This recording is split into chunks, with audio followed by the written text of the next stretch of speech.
The last whisper of starlight faded behind him. The traveler stepped out from the edges of the star garden, where dreams bloomed like fireflies, and into a land wrapped in mist. The air was cool, faintly shimmering, as though the world itself had not yet decided whether to be dream or dawn. He could still feel the warmth of the caretaker's farewell on his shoulder, that final, silent nod before she and the glowing flowers vanished behind a veil of fog. He walked on. The path beneath his feet was neither earth nor stone, but something soft, like pressed moonlight. Each step left no mark. The mist hung low, thick enough to blur distance, and yet not heavy enough to choke the air.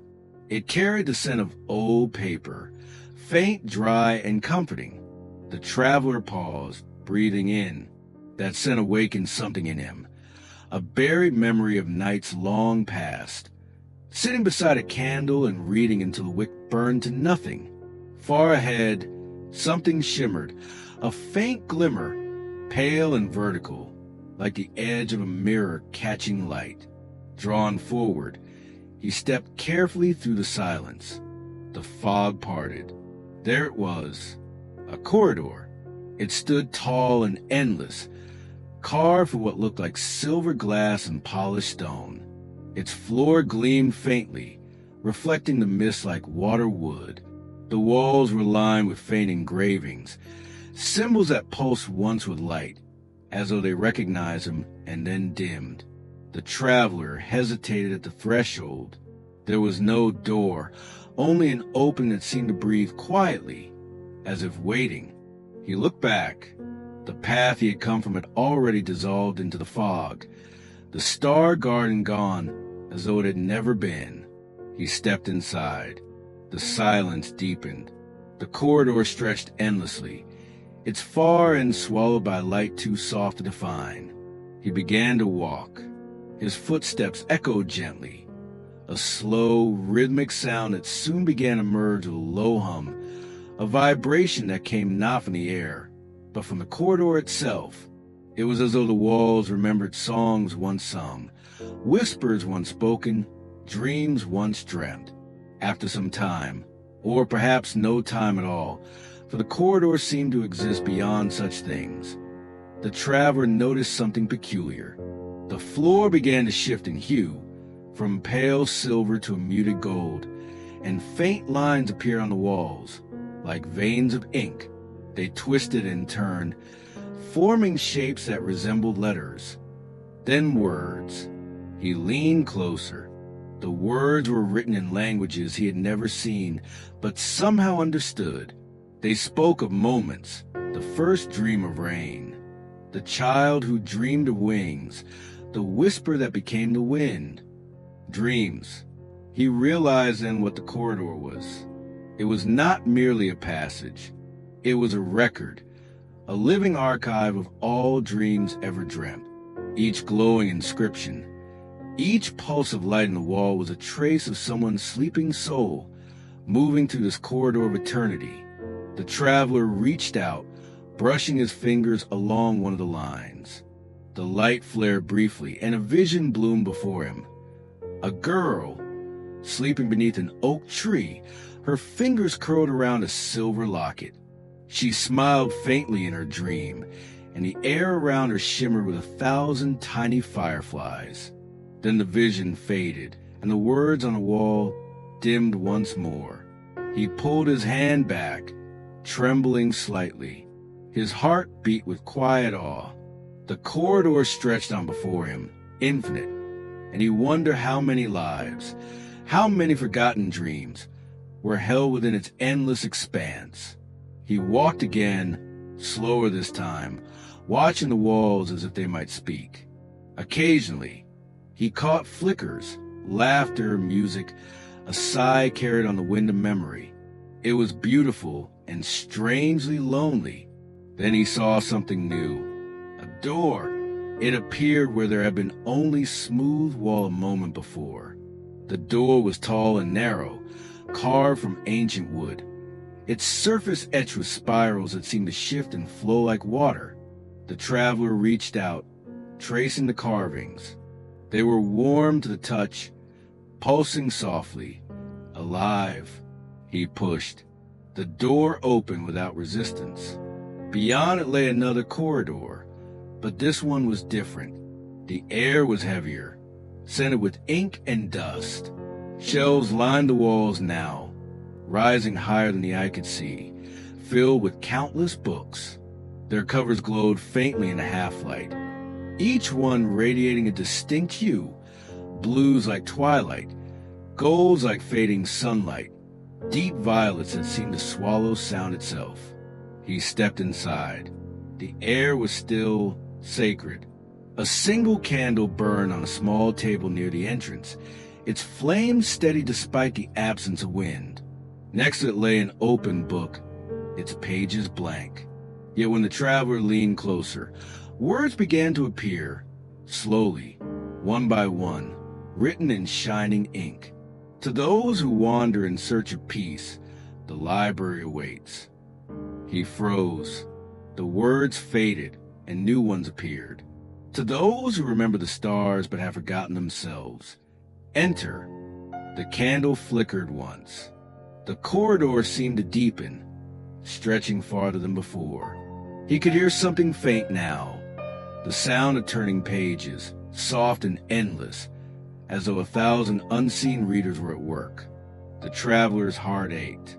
He had no memory of who he once was, nor of what he sought. And yet, something in this place, the hush, the scent of paper, the sound of whispered ink, felt like home. He walked deeper. The shelves rose around him like trees, their books breathing faint light into the air. Occasionally, one of them would shiver, as if dreaming. He passed by titles he could not read, their spines etched with symbols that seemed to rearrange themselves the longer he looked. Time passed strangely here. Minutes could have been hours or moments. The traveler moved without hurry, guided by instinct rather than direction.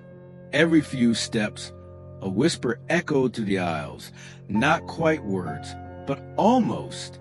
Then, somewhere deep in stillness, he heard it, a heartbeat, soft, slow, not his own. He turned. At the far end of the corridor, with a light dimmed into a soft gray, a faint figure stood, robed, unmoving, holding a lantern whose flame burned like a miniature moon. The traveler's breath caught. The figure did not speak, but raised the lantern slightly, as though to guide him forward. The traveler stepped closer, the sound of his footsteps swallowed by the hush. When he was near enough to see the figure's face, he realized it was neither young nor old, ageless, calm, with eyes like polished obsidian. The figure inclined its head once. "Welcome," the voice said softly, echoing through the endless hall. "You've reached the edge of dreams." The traveler stood frozen, unsure whether to bow or speak. Before he could decide, the keeper, for that is what he somehow knew this being was, turned, walking deeper into the aisles.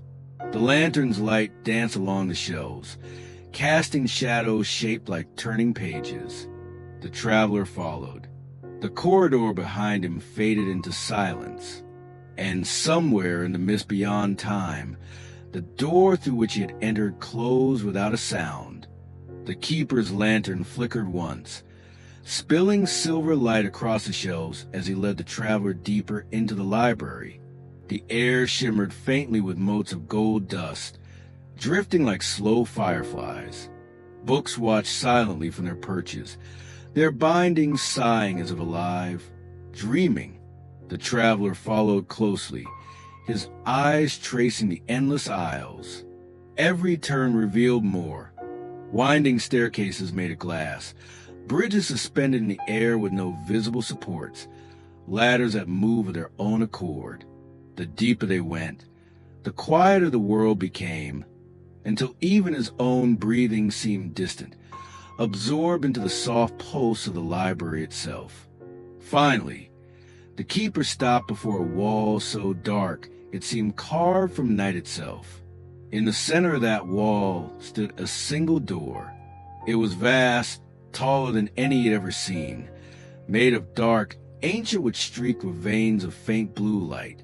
Symbols curled across its surface, shifting like smoke, their movement slow and deliberate. The wood itself seemed to breathe, exhaling a sound almost too soft to notice, a hum that resonated not in the air, but within the chest. The traveler felt the sound before he heard it, a low vibration, then a whisper.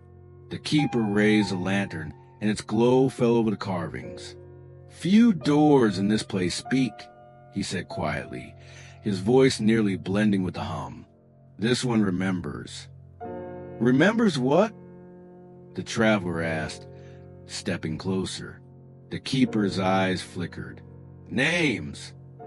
The hum grew clearer now, resolving into murmurs. The traveler could hear faint syllables in sound, fragment of language, shifting and layered, like hundreds of voices whispering at once through wood and time. Then one of them became clear. His breath caught. It was his name, spoken softly, perfectly. The whisper coiled through the air, brushing the edge of his consciousness like a memory half remembered. He froze. "How?" He turned to the keeper. "How does it know me?" The keeper tilted his head, expression unreadable. "Because the library remembers every dream ever dreamt. Every soul who has wandered near its edge leaves a trace, a story half written." He gestured to the door. "This one remembers yours." The traveler's gaze returned to the door. The blue veins on its surface pulsed brighter, in rhythm with his heartbeat. The hum deepened, and now he could make out more than just his name, whispers of moments he had long forgotten. Laughter beneath an orange sky, a promise made beside a river, the sound of rain on a metal roof. Memories that did not feel like dreams, but pieces of life itself. He reached out a trembling hand and pressed his palm against the door. The whispering stopped. Silence flooded the corridor. Then, softly, the door whispered once more, but now the voice was singular, clear, familiar. "Do you remember?" it asked. The traveler's pulse quickened. His fingers pressed deeper into the wood, which felt warm beneath his touch, like the surface of living skin. Images flickered behind his eyes, fleeting, luminous. A child running barefoot through tall grass, a lantern floating down a quiet stream, the reflection of stars on glassy water. He staggered back, gasping. The keeper's voice was calm, almost kind. "It is showing you fragments, the pieces you lost when you crossed from the waking world to this one." "I've been here before," the traveler whispered. The keeper gave no answer. The door shifted, and the carvings rearranged themselves. The symbols now resembled eyes, hundreds of them, watching, blinking slowly. A line of faint golden text appeared across the top, glowing as if written by light itself. "All who seek must remember." The hum returned, louder now, almost musical. The traveler could feel it in his bones. He tried to step back, but the sound drew him forward again, wrapping around his thoughts like silk. And then, without warning, the door began to whisper other names. Hundreds, then thousands. The voices overlapped, cascading like a river's sound. Some were soft and fading, others strong and clear. Each name carried within emotion, joy, grief, hope, fear. The library seemed to tremble with it. The keeper stepped forward, raising his lantern. "Enough," he said, and the flame flared white. The whispers faltered, falling away one by one until only silence remained. The traveler's heart still raced. "What is this place?" he asked, his voice low. "What is behind the door?" "The Hall of Forgotten Dreamers," the keeper replied. "It holds the stories of those who wandered too deep into the edge, those who dreamed so vividly they never woke.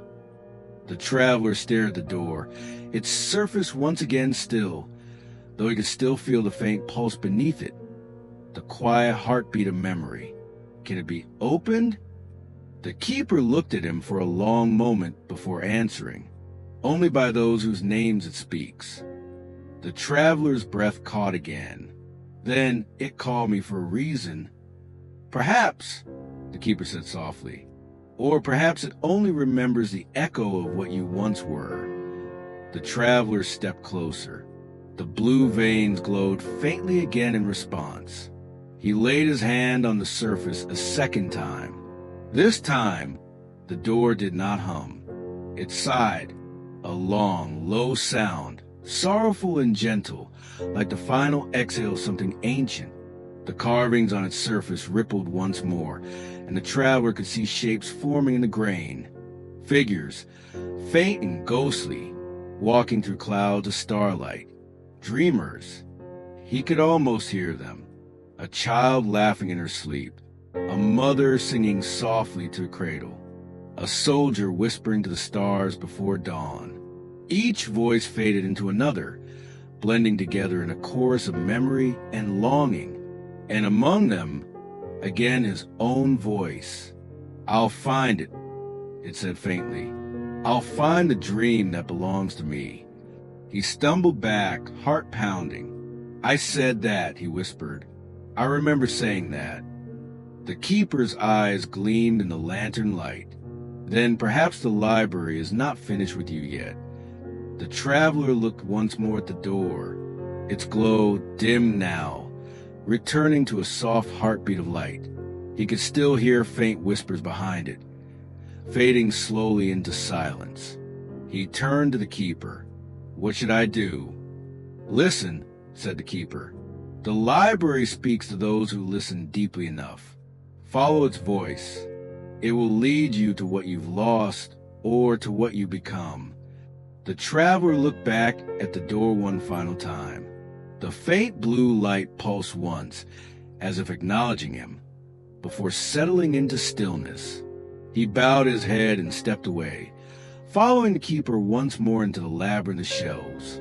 Behind him, the door whispered one last time, so softly he almost missed it. His name, spoken with something like affection. Then silence. The corridor behind a whispering door stretched wider than before, expanding into an impossible space that defied sense. The shelves here were taller, older, their wooden frames the color of dusk, carved with symbols that seemed to shimmer when the traveler blinked. The air was heavier too, filled with the scent of parchment, candle wax, and rain-soaked earth. He hesitated at the threshold. Behind him, the whispering door had gone still, its hum now only a faint echo that clung to the edges of his thoughts. Ahead, the light from the keeper's lantern illuminated a grand chamber. Books spiraled upward like towers, and bridges of glass crisscrossed above, connecting shelf to shelf like threads of a giant web. And in the center, sitting at an ancient desk carved from a single block of dark stone, was another figure. The traveler stopped. The man, if he could be called that, was motionless, his face obscured by a deep hood. A faint golden glow pulsed from beneath his robes, not from fire or lantern, but from within him. The keeper who had led the traveler paused and bowed his head slightly. "The keeper of tomes," he said softly. "He tends to the written dreams, those too fragile to be spoken aloud." The hooded figure lifted his head. Beneath the hood, his eyes gleamed silver, reflecting everything: the shelves, the flames, even the traveler himself. His voice was calm, slow, and deep, carrying the weight of centuries. "You've come far," he said, his tone neither kind nor cruel. "Few make it past the whispering door." The traveler nodded uncertainly. "It called my name." The keeper of tomes inclined his head. "Then the library remembers you." He rose from his seat, his movements fluid. like ink spreading through water. And if it remembers you, it means you have a story written here. He gestured to the shelf behind him. An endless wall of leather-bound books, each marked with faint, glowing runes. The traveler's gaze followed. Every book seemed to hum a quiet life, and as he looked closer, he realized each had a faint pulse, like the beating of a heart. All of these, he whispered, are they people's dreams? Not dreams, said the keeper, stepping closer. Echoes, impressions, the traces of thought and memory that linger when a dream is powerful enough to touch the edge of this place. The library collects them all, every forgotten wish, every fleeting vision, every story that almost was. He moved past the traveler, his robes whispering across the floor. Come. The traveler followed, each step echoing softly. The deeper they went, the stranger the air became, filled with faint whispers and shifting lights. Occasionally, a book would flutter open on its own, its pages glowing briefly before falling still again. The keeper stopped before a shelf of deep blue tomes bound in silver thread. He ran a long, pale finger along the spines. This section holds the dreams of seekers, he murmured. Those who wander between waking and sleep, some searching for meaning, others for forgiveness. He paused and turned to the traveler. Perhaps your name rests here. The traveler hesitated. How would I know which one is mine? The keeper smiled faintly, though it was not an expression of joy, but of understanding. The book will know. He stepped back, leaving the traveler before the towering shelf. The silence stretched, deep and expectant. The traveler reached out, uncertain. His fingers brushed over one spine, then another, each one cool and trembling faintly under his touch. Then, as he passed a small, worn volume, something shifted inside him. A warmth bloomed in his chest. He froze, fingers returning to that book. The pulse beneath the leather matched his own heartbeat. This one, he whispered. The keeper tomes nodded once. Then open it.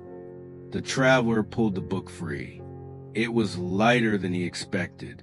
Its cover bore no title, only faint markings that seemed to move as he watched, symbols that rearranged themselves into shapes his mind could almost recognize. He opened it. The world shuddered. The pages burst into light, not fire, but memory. Images spilled forth like waves.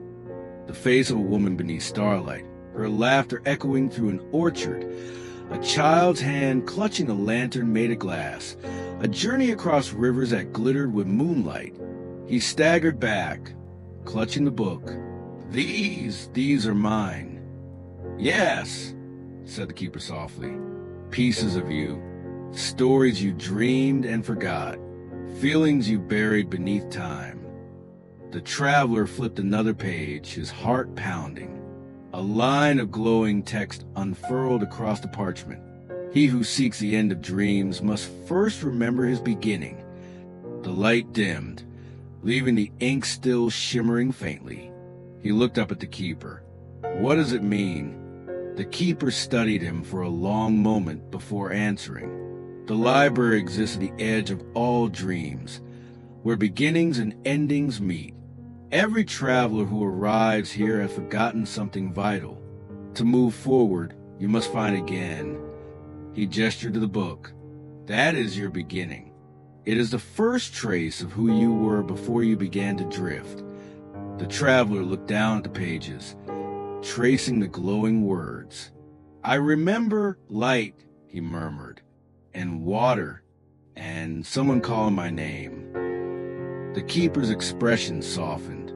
Then your path is still open. But be warned, memory is not always kind. Some truths are buried for a reason. The traveler closed the book slowly, feeling the faint warmth beneath his fingertips. If I don't remember, he said quietly, will I ever leave this place? The The keeper of tomes looked toward the endless shelves, his silver eyes reflecting the glow of countless stories. "No one truly leaves a library," he said.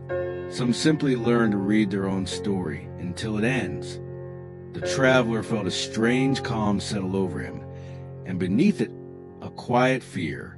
He slid the book back into its place on the shelf. For a moment it pulsed brighter, as if acknowledging him, before fading into the deep blue once more. The keeper turned away, his steps soundless. "Come," he said. "There are other halls, other truths. You've seen the whispering door and the shelves of the dreamers.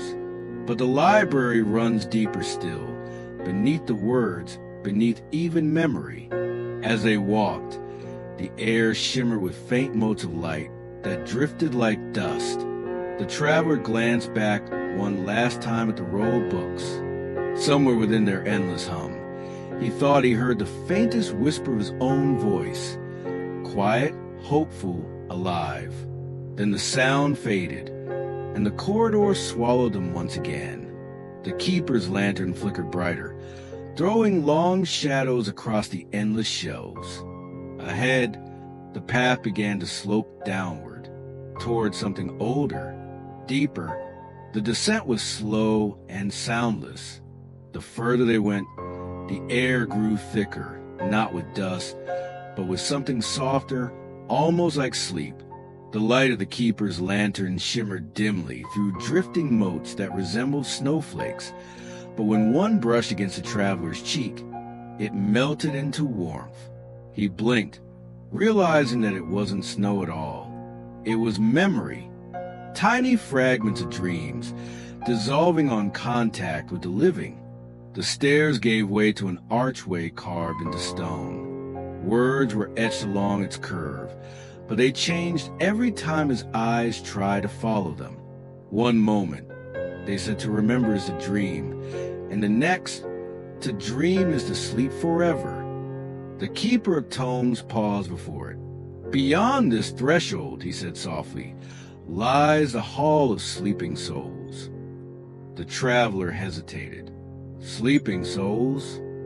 The keeper inclined his head, the silver light in his eyes dimming. "Every book here holds a dreamer, someone who has drifted too far from waking.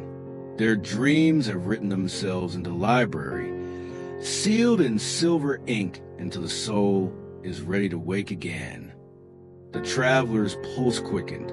"So these books are alive?" "In a way," the keeper replied. "They breathe through memory. They whisper when touched. They are the slumbering echoes of those who once lived." He stepped forward, his robes gliding silently across the smooth stone floor, and the traveler followed. The chamber beyond was vast, a circular hall that stretched farther than sight could follow. The ceiling shimmered with constellations of soft light, and the shelves spiraled like galaxies around a dark, silent center. Every book here glowed faintly silver, their bindings smooth as glass. A low hum filled the air, the sound of 1,000 dreams breathing in unison. The traveler felt something stir deep within him, awe, sorrow, and a strange familiarity. He walked closer to one of the shelves and placed a hesitant hand on the nearest book. The moment he touched it, a whisper bloomed in his mind. "Don't wake me yet. The stars are still singing." He pulled back sharply, heart racing. "I heard someone." The keeper's expression did not change. "You will hear many. Each voice is the soul of a dreamer, still wandering to their own creation. Their stories are preserved in silver ink, written by thought, not hand." The traveler reached again, this time gently lifting the book. Its surface was cool but alive. When he opened it, the pages rippled like water, and silver letters rose to the surface, glowing softly. The words rearranged themselves into sentences, forming images in his mind as he read. A woman dancing beneath falling petals, her laughter blending with the sound of distant bells. A child floating through a sky of lanterns, chasing something unseen. A man standing by a sea of stars, waiting for a voice that never came. Each scene shimmered for a heartbeat, then dissolved into mist. "These are their dreams," the keeper said. "They drift until their time runs out. Some find peace and wake again in the world above. Others," he paused, glancing toward the far side of the hall, "never do." The traveler looked up. "And then what happens to them?" "They fade," said the keeper, "and their stories become part of the library itself." The traveler closed the book slowly, a faint chill settling in his chest. "Do you ever read them all?" "No one can," the keeper murmured. "The shells grow with every breath taken in the waking world. For every dream dreamt, a new page writes itself here." The traveler looked around again, realizing the enormity of what he was seeing. A library that grew forever, fueled by the thoughts of sleeping minds. "What if someone wakes up?" he asked. "What happens to their book?" The keeper smiled faintly, a rare flicker of warmth. Then the ink fades. The book closes. It returns to silence. The traveler traced the silver script on the cover. "And if they never wake?" The keeper's gaze drifted toward the far end of the hall, where the shelves turned darker and the book's glow grew faint. "Then they remain here in endless dreaming." The traveler followed his gaze. "Can they be woken?" The keeper's voice softened. "Only if someone remembers them." A hush fell between them. The traveler's thoughts tangled, the faces from his own forgotten memories still lingering behind his eyes. The woman by the lanterns, the laughter by the water. Could one of these souls belong to someone he once knew? He turned another page. This time, the words formed faster, a river of light spilling across the parchment. He read silently. He walked through the door of whispers, seeking the story that would let him rest. The traveler froze. "This," he glanced at the keeper. "This is about me." The keeper did not seem surprised. Every traveler finds a reflection here, somewhere among the shelves. The library writes as much as it reads. But how? Because dreams are not owned.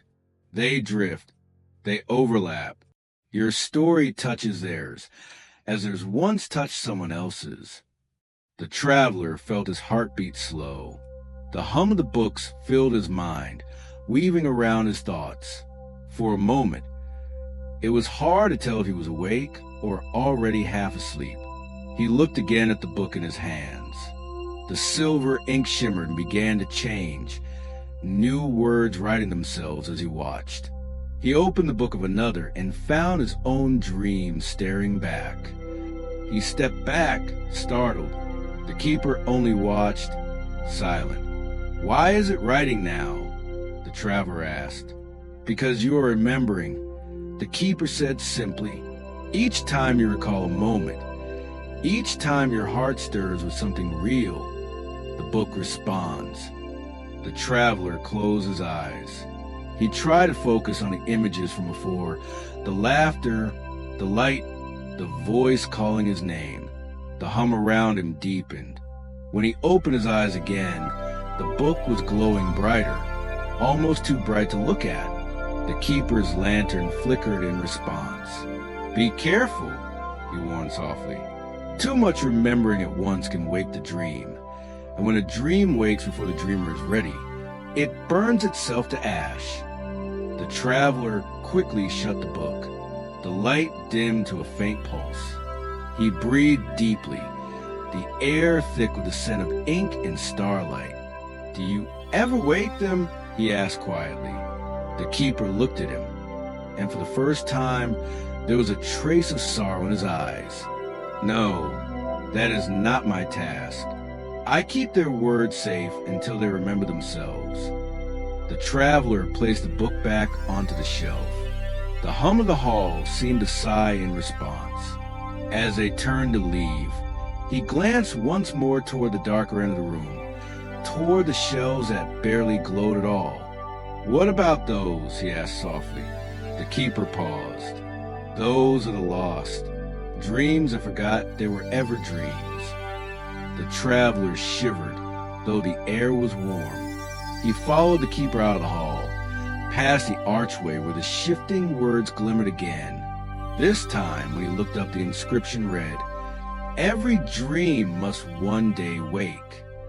The keeper's lantern flared, leading them onward into the next corridor, deeper still, where the light of memory could not reach. Behind them, the hum of the sleeping souls continued, endless and soft, like the sound of distant waves. They walked deeper into the library. The light of the keeper's lantern flickered softly, brushing against shelves that grew more twisted, less perfect than before. The corridor curved downward, the air turning cool and still. The hum of the books, that quiet pulse of sleeping dreams, began to fade until there was only silence. The traveler noticed the change first. The shelves here were broken in places. Some books lay open on the floor, pages fluttering even though there was no wind. Their words shimmered weakly, lines of silver half-written, half-vanished.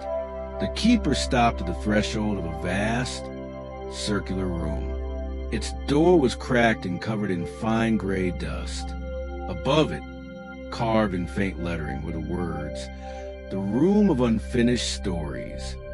The traveler stepped forward, hesitant. "Unfinished?" he asked. The keeper nodded slowly. "These are the dreams that never found their end, stories left without closure. They belong to those who woke before their hearts were ready, or forgot what they once longed for." He pushed the door open. Inside, a pale light shimmered across thousands of books suspended in the air, drifting slowly, like they were waiting to land somewhere. Some hovered with pages open, their ink spilling into mist that coiled upward and vanished. Others trembled faintly, as if trying to complete themselves. The traveler whispered, "It feels lonely in here." The keeper's voice was barely a breath. "It is. The stories here ache for completion. They linger, hoping someone will finish their final line." The traveler walked among the floating tomes, eyes wide. Every book pulsed with faint silver light, dimmer than those he had seen before. He reached out to one, and as his fingers brushed its cover, it shuddered softly, like something alive. It opened itself, and the traveler saw words written across the first few pages. Clear, strong, alive, and then nothing. Just a blank expanse of parchment, glowing faintly at the edges. "What happens when a story is left unfinished?" he asked quietly. The keeper replied, "The dream lingers in silence. The soul that dreamt it drifts through waking life, haunted by something they cannot name, a whisper that something remains undone." The traveler turned the empty pages slowly, a chill rising through his chest. "Can they ever be finished?" The keeper's eyes met his. "Yes, but not by the dreamer who abandoned them." He looked at the shelves again, the endless floating books, and felt the weight of them, the ache of 1,000 broken tales. "Then who finishes them?" The keeper gestured toward the traveler. "Those who dare to listen." The traveler froze. "You mean me?" "Perhaps," said the keeper, his tone neither confirming nor denying. "Sometimes a wanderer passes through the library whose heart still remembers what others have forgotten. Such a one can lend their voice to an unfinished story and give it an end." The traveler looked down at the book in his hands. The last line read, "She waited at the edge of the forest, the lantern trembling in her grasp as the sound of wings grew closer." And then nothing. He felt an ache inside him, deep and strangely familiar. He could almost see it. A woman standing beneath starlit trees, her face hidden by shadow, her breath visible in the cold air. He didn't know her, but her loneliness struck him like memory. "What if I don't know how it ends?" he murmured. The keeper's expression softened. "Then listen. The story will tell you what it needs."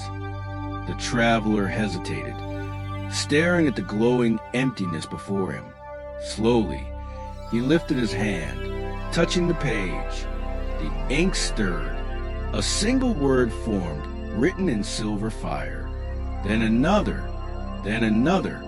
She turned toward the sound, and the wings became light. The traveler's breath caught. The words were flowing, not from the page, but from his thoughts, from something buried deep within him.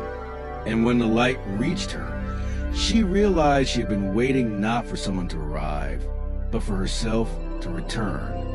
The page blazed softly, and the final line appeared.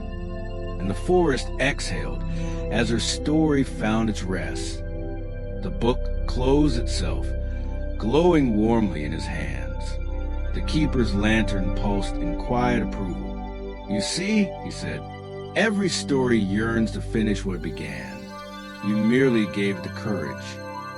The traveler looked at the book, the silver letters fading to peace. "But how could I know what to write?" "Because you carry pieces of other dreams within you," the keeper replied. "Every traveler who reaches this place does. Perhaps that is why you were drawn here, to mend what has been left undone." The traveler placed the book gently on a shelf where it belonged. The air seemed to hum with relief, as though the story had finally fallen asleep. He looked around at the other floating tomes, all waiting in silence. "There are so many," he whispered. "I could never finish them all." The keeper's voice was calm. "Nor should you. Some are not meant to end. Some are meant to linger, to remind the dreamer of what they lost." They moved deeper into the room. One book drifted close, its cover cracked and faded. The traveler caught sight of a name written across it. Ilara. Something inside him stilled. He didn't know why, but that name made his chest tighten. He opened the book. The first lines appeared in brilliant silver. She stood at the shore where dreams met the sea, waiting for the traveler who never came. He felt the air shift, like the room itself was watching him. "Ilara," he said softly. The name fell heavy on his tongue. "Who is she?" The keeper looked away. "A story without an ending." The traveler's voice trembled. "Did I know her?" "You tell me," the keeper replied gently. "Perhaps she was part of your dream once, or you of hers." The traveler stared at the unfinished page. The ink seemed to pulse faintly, alive and yearning. His fingers trembled as he touched it, but no words came, only silence. "She's waiting," he whispered. "Yes," said the keeper, "and perhaps so are you." He closed the book slowly. "I can't finish this one," he said. "Not yet." The keeper nodded. "Then let it rest. Some endings must be found, not written." The traveler set the book back into the air. It floated upward, rejoining the others, still incomplete, still glowing faintly. He looked around once more. The room no longer felt lonely, but patient, as if every book was breathing softly, waiting for the right soul to find it. As they turned to leave, the traveler glanced back one last time. The light from the keeper's lantern caught the edges of the drifting books, making them shimmer like stars. For a moment, the room looked less like a library and more like a sky full of constellations that hadn't yet been named. He whispered to himself, "Maybe one day I'll come back and finish them." The keeper smiled faintly. The library remembers those who promise. And as they stepped out into the corridor, the door to the room of unfinished stories closed behind them. Softly, reverently, like the exhale of 1,000 dreams waiting to be complete. The corridor beyond the room of unfinished stories was narrower, quieter. The walls were lined not with books now, but with mirrors, tall, thin mirrors that reflected not the traveler's form, but faint silhouettes that flickered and vanished as he passed. The keeper's lantern glowed dimly, as if respecting the stillness of this place. The traveler glanced at the mirrors uneasily. Why do they look like shadows? They are, the keeper replied softly. Shadows of memory. Traces of who you were before the library called you. He stopped before an archway draped with heavy crimson curtains. A single golden symbol shimmered above it, a flame encased in a circle. This, the keeper said, is the chamber of the candle. Every traveler has one waiting for them. The traveler frowned. For me? Yes, the keeper said simply. Only one candle burns for each who enters the library. It remembers what you have forgotten. The curtains parted silently as they stepped through. The chamber inside was small and round, the walls covered in dark stone veined with silver. In the center stood a pedestal, and upon it, a single candle. Its flame was weak at first, trembling, but its light reached into the corners of the room, illuminating faint etchings carved into stone, shapes that looked like faces, waves, fragments of words. The traveler felt his breath catch. It's beautiful, he whispered. The keeper nodded. This candle burns with memory. It is not lit by fire, but by remembrance. Every flicker is a heartbeat of what was once yours. The traveler stepped closer. The flame danced, its light deepening from gold to soft white. And then, as he stared, the air began to shimmer. Images rose in the flame. A field beneath a twilight sky. A small house by a quiet river. A child chasing the wind. The traveler staggered back. I know this place. Yes, murmured the keeper. You are beginning to remember. He stared harder. The candle's flame flared.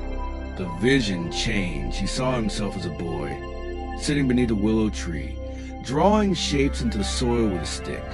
A woman's laughter echoed nearby, warm and distant.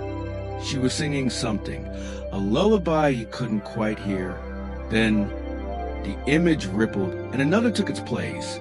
A dark night, rain pouring over a broken bridge, a voice shouting his name. The traveler's heart pounded. Stop, he whispered, but the flame only brightened. Memories are like rivers, said Keeper softly. Once they're stirred, they flow. He watched helplessly as the scene shifted again. Faces he couldn't name, moments he couldn't place. A journey across stormy seas. A letter sealed in red wax. A farewell that had never truly ended. Then the candle flickered violently, and the flame split in two, showing him something different. Himself, standing in a vast hall of stars, speaking to someone cloaked in light. What is this? He whispered, voice trembling. The keeper's eyes reflected the candle's glow. That is not your past, he said. It is what brought you here. The traveler could hardly breathe. You mean I've been here before? The keeper gave no answer. He simply pointed to the flame. Watch. The vision shifted one final time. The traveler saw a great library, this very place, and himself standing at its gates, holding a small candle in his hand. He was speaking softly, but the words were carried away by the wind. Then the image faded. The flame dimmed until it was only a whisper of light. The traveler's voice broke the silence. I came here before, he said, but I don't remember why. Perhaps, said the keeper, because you wish to forget. The traveler looked up sharply. Forget what? The keeper studied him with eyes that seemed older than time. The burden of memory can be heavier than any sorrow. Many come to the library to rest from what they cannot bear to recall. The candle keeps what they abandoned. The traveler turned back to the flame. It flickered again, weakly now, as if exhausted. If I remember everything, he said slowly. "Will it go out?" "No," said the keeper. "It will burn brighter, but it will also bind you once more to what you fled." He stood in silence, the weight of that choice pressing upon him. Part of him longed to know everything, to reclaim the life he had lost. But another part, quieter and sadder, feared what that knowledge would bring. He reached out.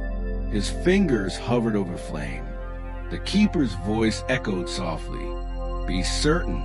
To touch the candle is to remember all that was joy and pain alike. Once done, it cannot be undone." The traveler hesitated. Then he whispered, "I must know." He pressed his hand toward the flame. The room flared white. For a moment, everything was gone. The walls, the keeper, even the sound of his own heartbeat. Only the flame remained, surrounding him, swallowing him whole.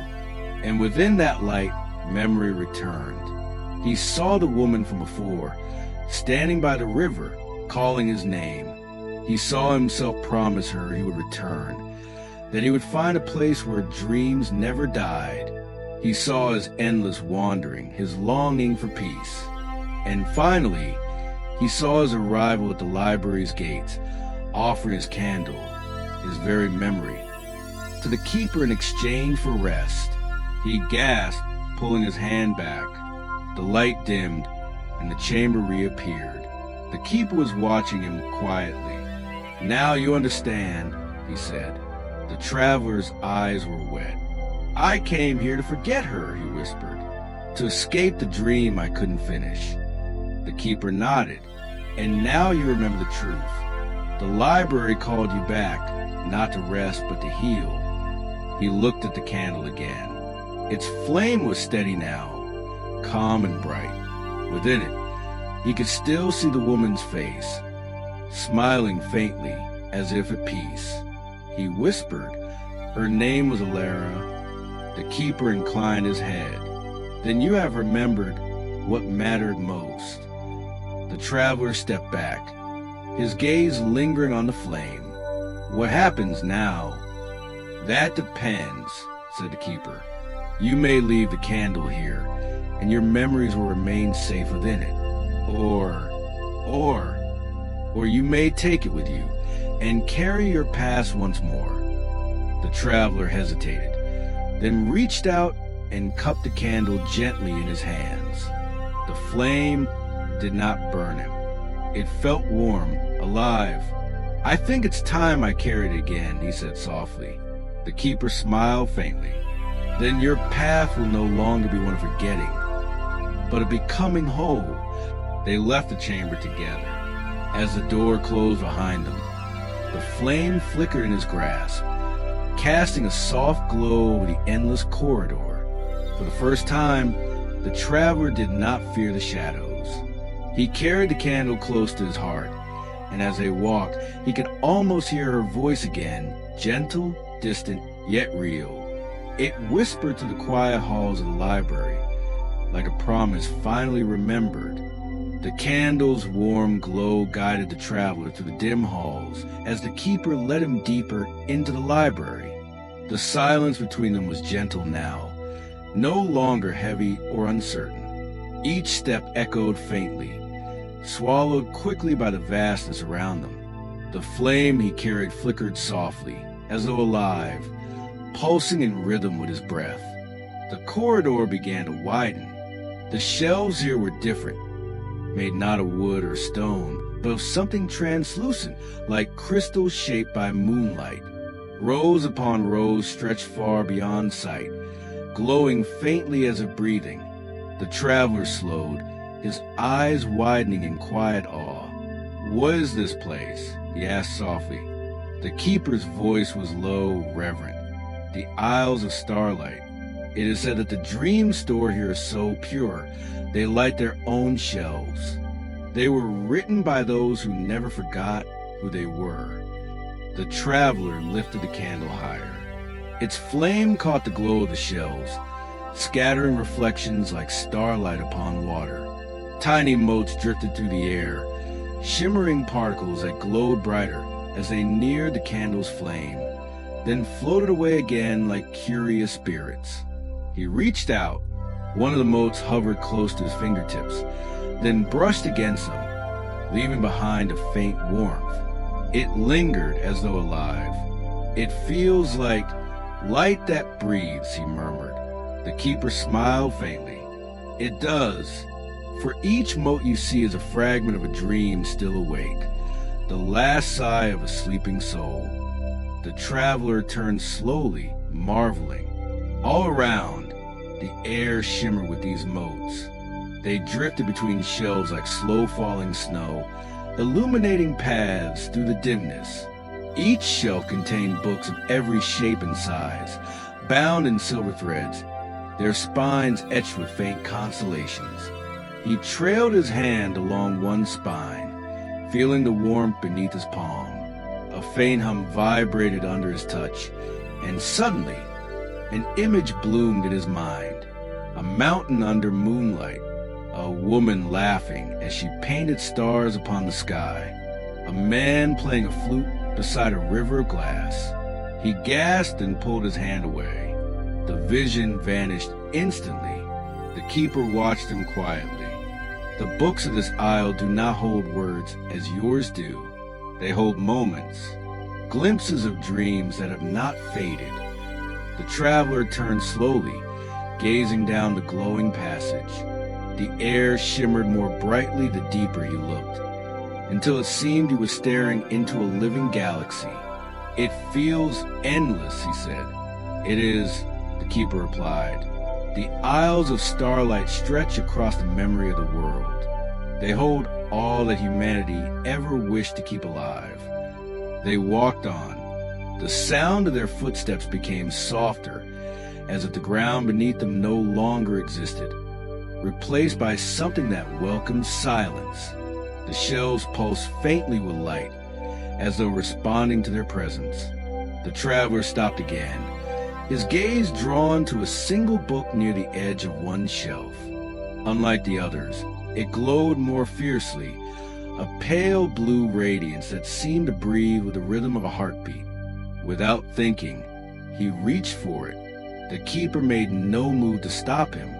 "Be careful," he said softly. "Every dream you open remembers you in return." The traveler's fingers brushed the spine, and the light surged, wrapping his hand in warmth. The book floated free of the shelf, opening by itself. There was no paper inside. Instead, an image formed within, a vast night sky swirling with constellations that moved like waves. He saw shapes among them, outlines of faces, hands reaching, stars bending into letters that shimmered and changed. Then the stars formed a word, his name. He froze. "It knows me." The keeper's eyes gleamed faintly. "The dreams here recognize truth when they find it." The stars continued to shift, rearranging into a single vision. The traveler saw himself standing at the edge of a cliff, candle in hand, staring at the horizon. Above him, stars fell one by one, like tears of light. He felt the same peace that had washed through him in the chamber of memory, but now deeper, like an understanding that reached beyond his name. Then the vision faded. The book closed gently and drifted back to its place. He exhaled slowly, still feeling the warmth in his chest. "It showed me something I didn't know I remembered." The keeper nodded. "The light reveals what you are ready to see." They continued walking. The air grew softer the farther they went, like the hush of snow. The starlight motes followed them, swirling lazily around the traveler's candle, drawn to it like old friends. One of them landed on his shoulder, glimmering faintly. He smiled. "It's as if they know me," he said. "They do," murmured the keeper. "The light remembers everyone who has ever dreamed. Every heart leaves behind a trace, a breath, a spark. Some find their way here." The traveler thought about that as they passed deeper into the glowing maze. He wondered how many lives were preserved here, how many forgotten joys and unspoken wishes floated in this endless quiet. The thought filled him not with sadness, but with a deep calm, as though the library itself was alive and breathing, dreaming with the world. They came at last to a vast circular chamber at the heart of the Isles. In its center floated a single, enormous book, open, its pages glowing brighter than the stars around it. Ribbons of light streamed from it into the shelves beyond, feeding every other volume. The traveler stopped at its edge, awestruck. "What is this?" The keeper's voice softened. "The Codex of Dreams. It is the source. Every dream, every hope, every flicker of light you have seen, it all flows from here. It grows with each heart that dares to dream, even for a moment." The traveler stared at the floating tome. Its pages turned slowly by themselves, though there was no wind. Each word shimmered like water, forming and dissolving, never still. He leaned closer. Among the countless shifting letters, one line stood still for a heartbeat, written in silver. The traveler whispered the words aloud. They echoed through the chamber, soft yet powerful. He looked to the keeper. "Does this mean that all dreams return here?" "Yes," said the keeper.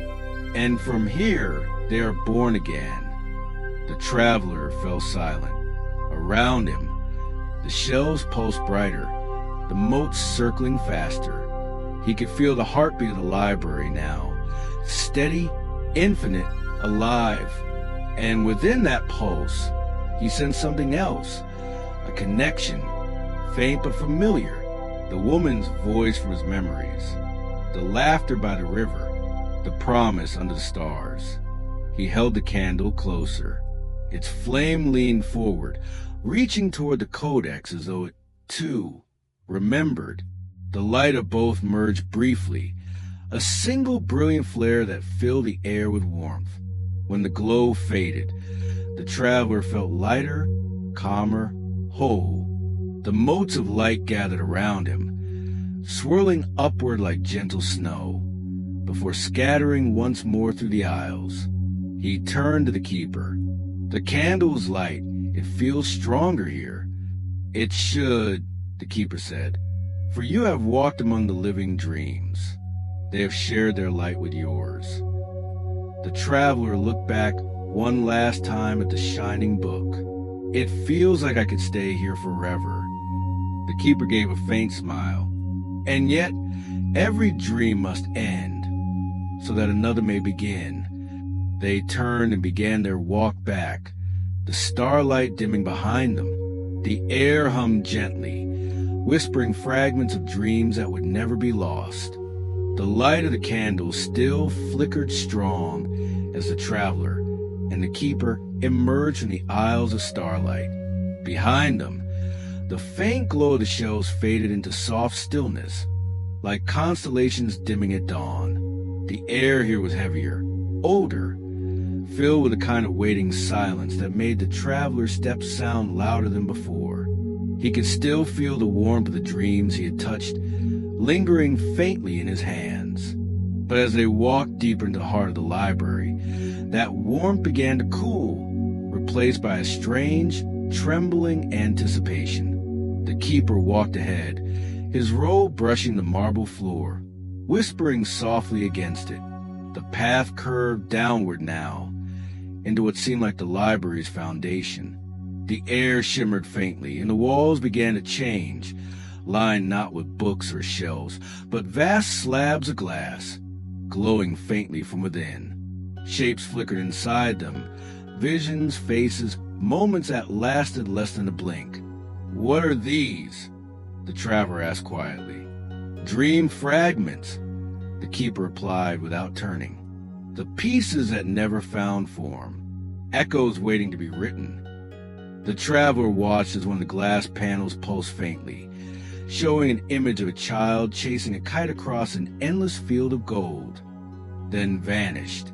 He thought about how fleeting dreams could be and how easily they slipped away. But here, even forgotten had a home. Finally, the corridor opened into a vast, circular chamber unlike any the traveler had seen before. The ceiling was lost in darkness, but the center of the room glowed with shifting golden light.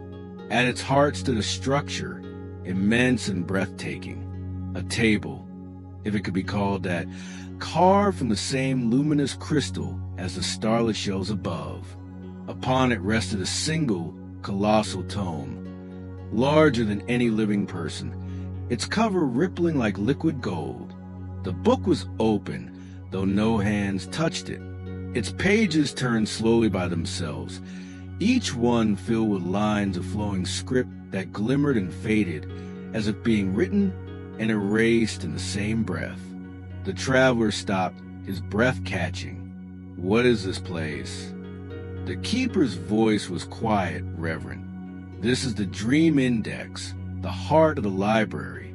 Every dream that has ever been dreamt, and every one that is yet to be, passes through here."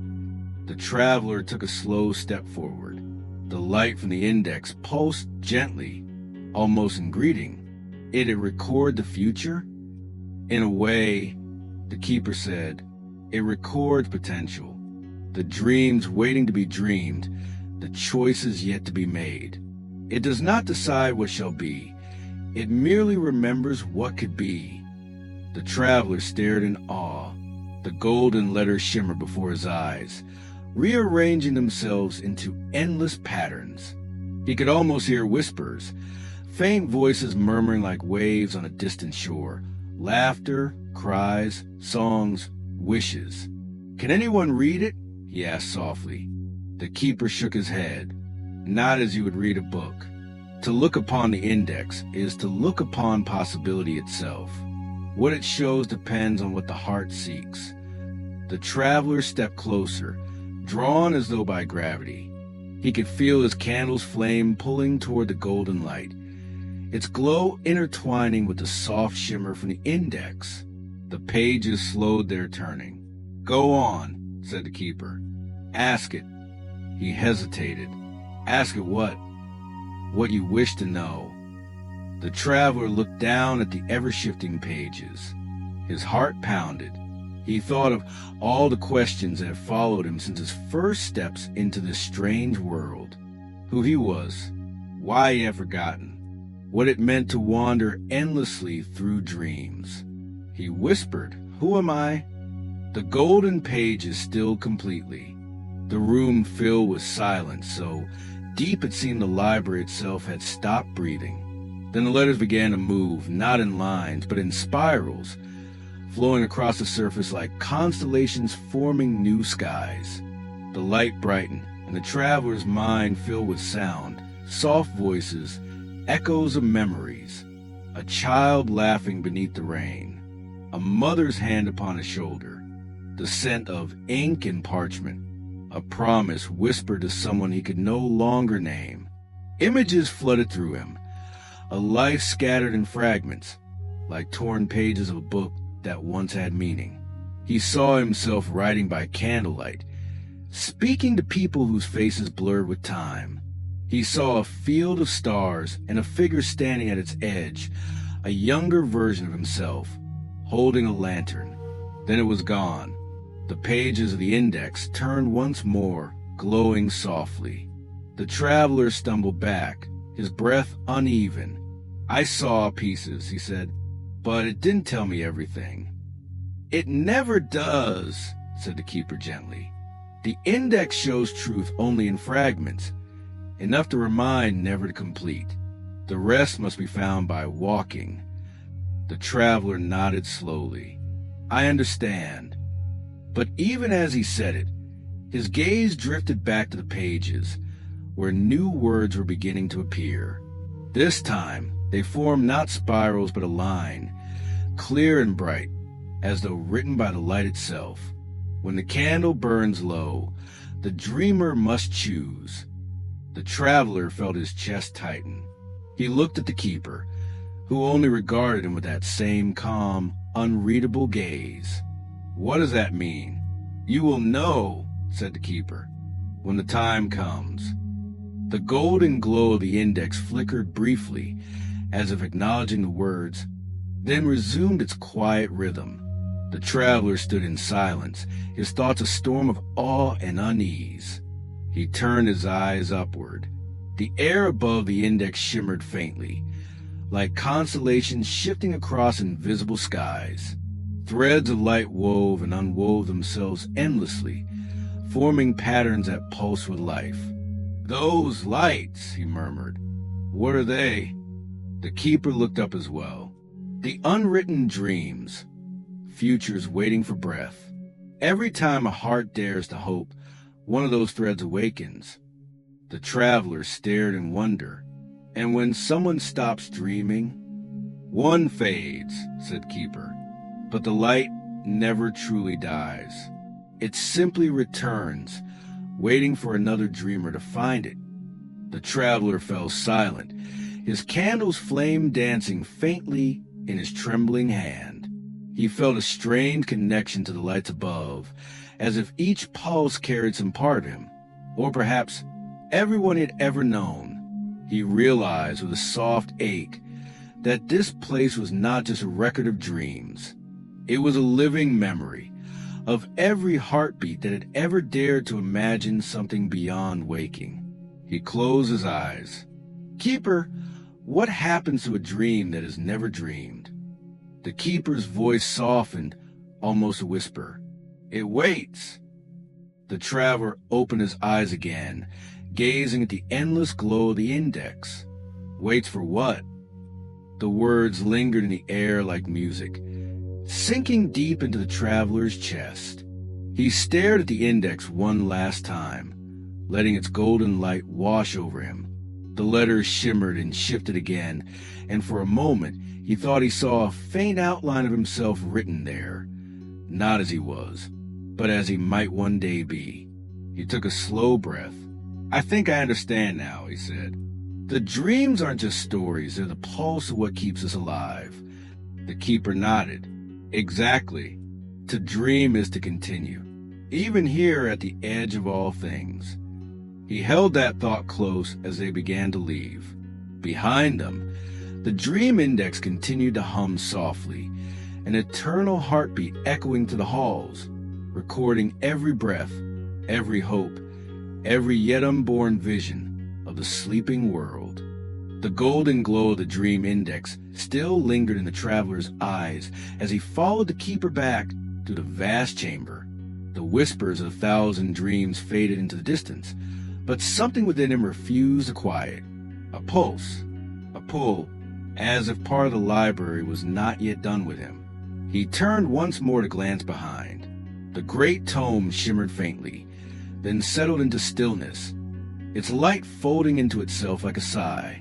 The traveler felt its warmth fade from his chest, replaced by a cool, restless silence. As they stepped back into the corridor, the air changed again. The keeper's pace was unhurried, but there was a subtle tension beneath the calm, as if he already knew what would come next. "You felt it, didn't you?" the keeper said without looking back. The traveler hesitated. Something, yes, like a voice that wasn't there. "It was there," the keeper replied softly. "Once you've seen the index, it remembers you. Sometimes it calls in return." The traveler frowned. "Calls me for what?" "To finish what you began," the keeper said. "But not all who are called are ready to listen." They walked on in silence, the light from the traveler's candle flickering against the endless walls. The hum of the library, soft, steady, and eternal, surrounded them like the breathing of a giant creature asleep.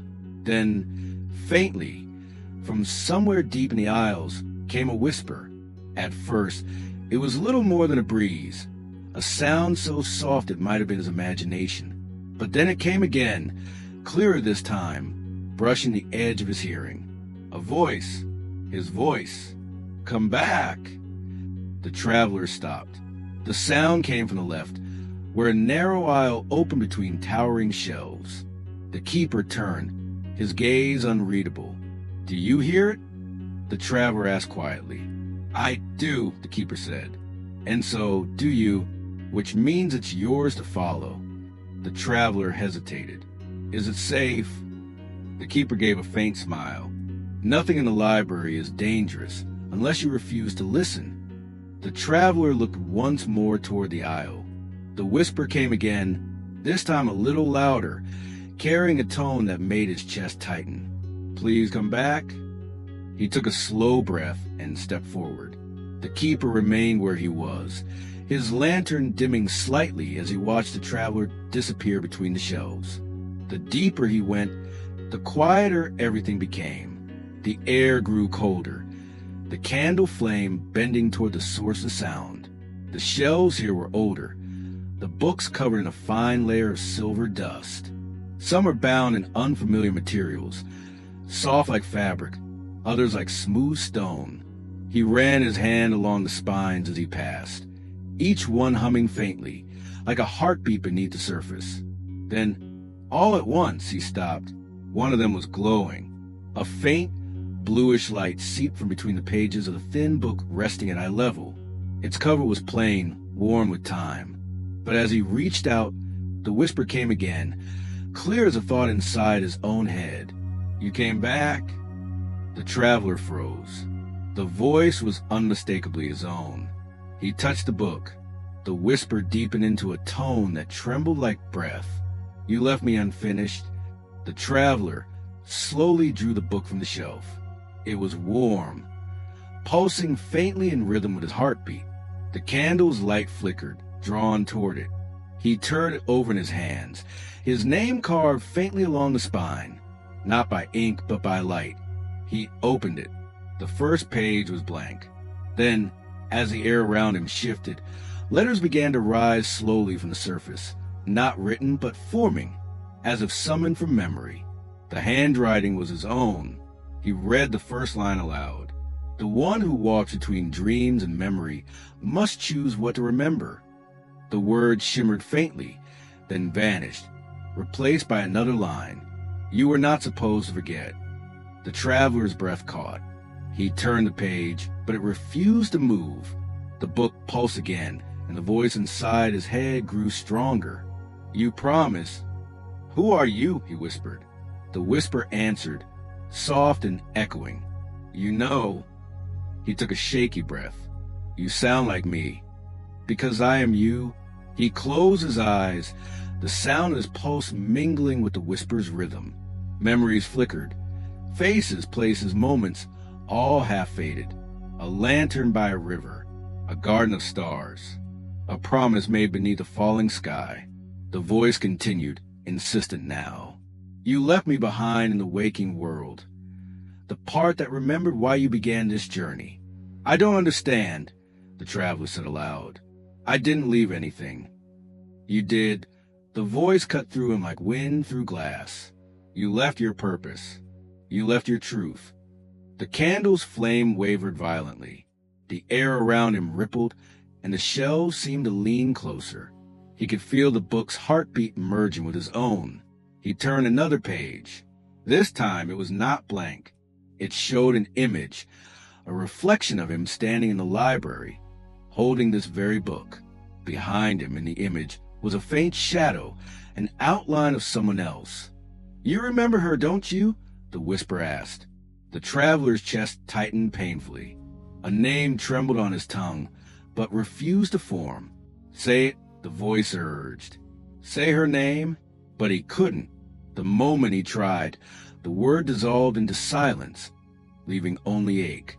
The book shuddered in his hands, its pages fluttering wildly, glowing brighter and brighter until the entire aisle pulsed with blue light.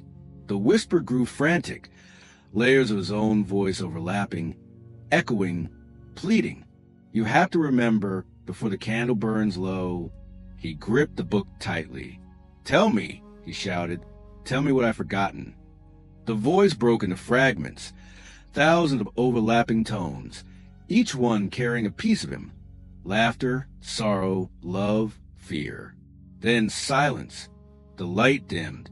The pages stilled. The traveler stood trembling in the quiet.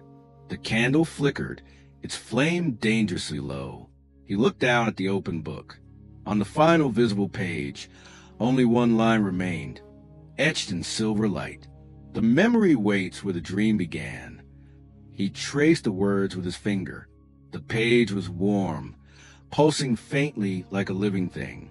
He could feel that it wasn't finished, that this story, his story, was still being written. Slowly, he closed the book. The light within faded, but the hum did not vanish. It lingered, soft, steady, alive, as though the book was breathing beside him. He placed it carefully under his arm and turned back toward the corridor.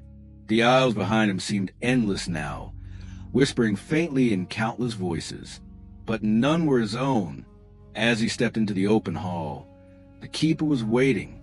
His expression was calm, but his eyes reflected a deeper knowing. "So," he said quietly, "you found it." The traveler nodded. "It called to me, as it was meant to," the keeper replied. "Every dreamer leaves behind a trace, a voice waiting to be answered." The traveler looked down at the book, its faint glow casting pale light across his hands. "It spoke in my voice, told me I'd forgotten something." The keeper's gaze softened. "It's not what you've forgotten that matters, but whether you're ready to remember." The traveler frowned. "And how will I know when I am?" "When the whisper becomes silence," said the keeper, "and the silence feels like peace." The traveler said nothing. He looked once more at the book in his hands. The whisper had faded, but he could still feel it, resting deep within, waiting for the moment when he would listen again. And as they walked away, deeper into the infinite library, a single soft echo followed him, faint, patient, and familiar. "Come back when you're ready." The traveler sat in silence, the book heavy in his hands. Its glow had dimmed, but not gone. A faint pulse of light throbbed beneath the cover, steady as a heartbeat. The keeper had left him alone in a quiet alcove, saying only that some journeys could not be witnessed. The air in the library was different here. Still, heavy, almost waiting. The candle beside him burned low, its flame small and steady. He took a slow breath and opened the book again. For a moment, nothing happened. Then, a soft gust of air brushed past him, warm, fragrant, like summer fields. The candle's flame bent sideways. The words on the page began to move. They weren't just letters anymore. They shimmered like liquid silver, swirling and expanding until the page no longer had edges. The traveler felt the pull before he could react. The air folded inward, and the world dropped away. When he opened his eyes, he was standing in a meadow of golden grass. The sky above glowed with the soft hue of dawn, the kind that came before memory fully formed. He knew this place. Somehow, impossibly, he knew it. He took a hesitant step forward. The air hummed gently, carrying the scent of rain and soil. A distant stream murmured somewhere beyond a hill. Everything shimmered with a faint glow of half-forgotten dreams. Not real, but more than illusion. Then he heard laughter, high, clear, and young. He turned.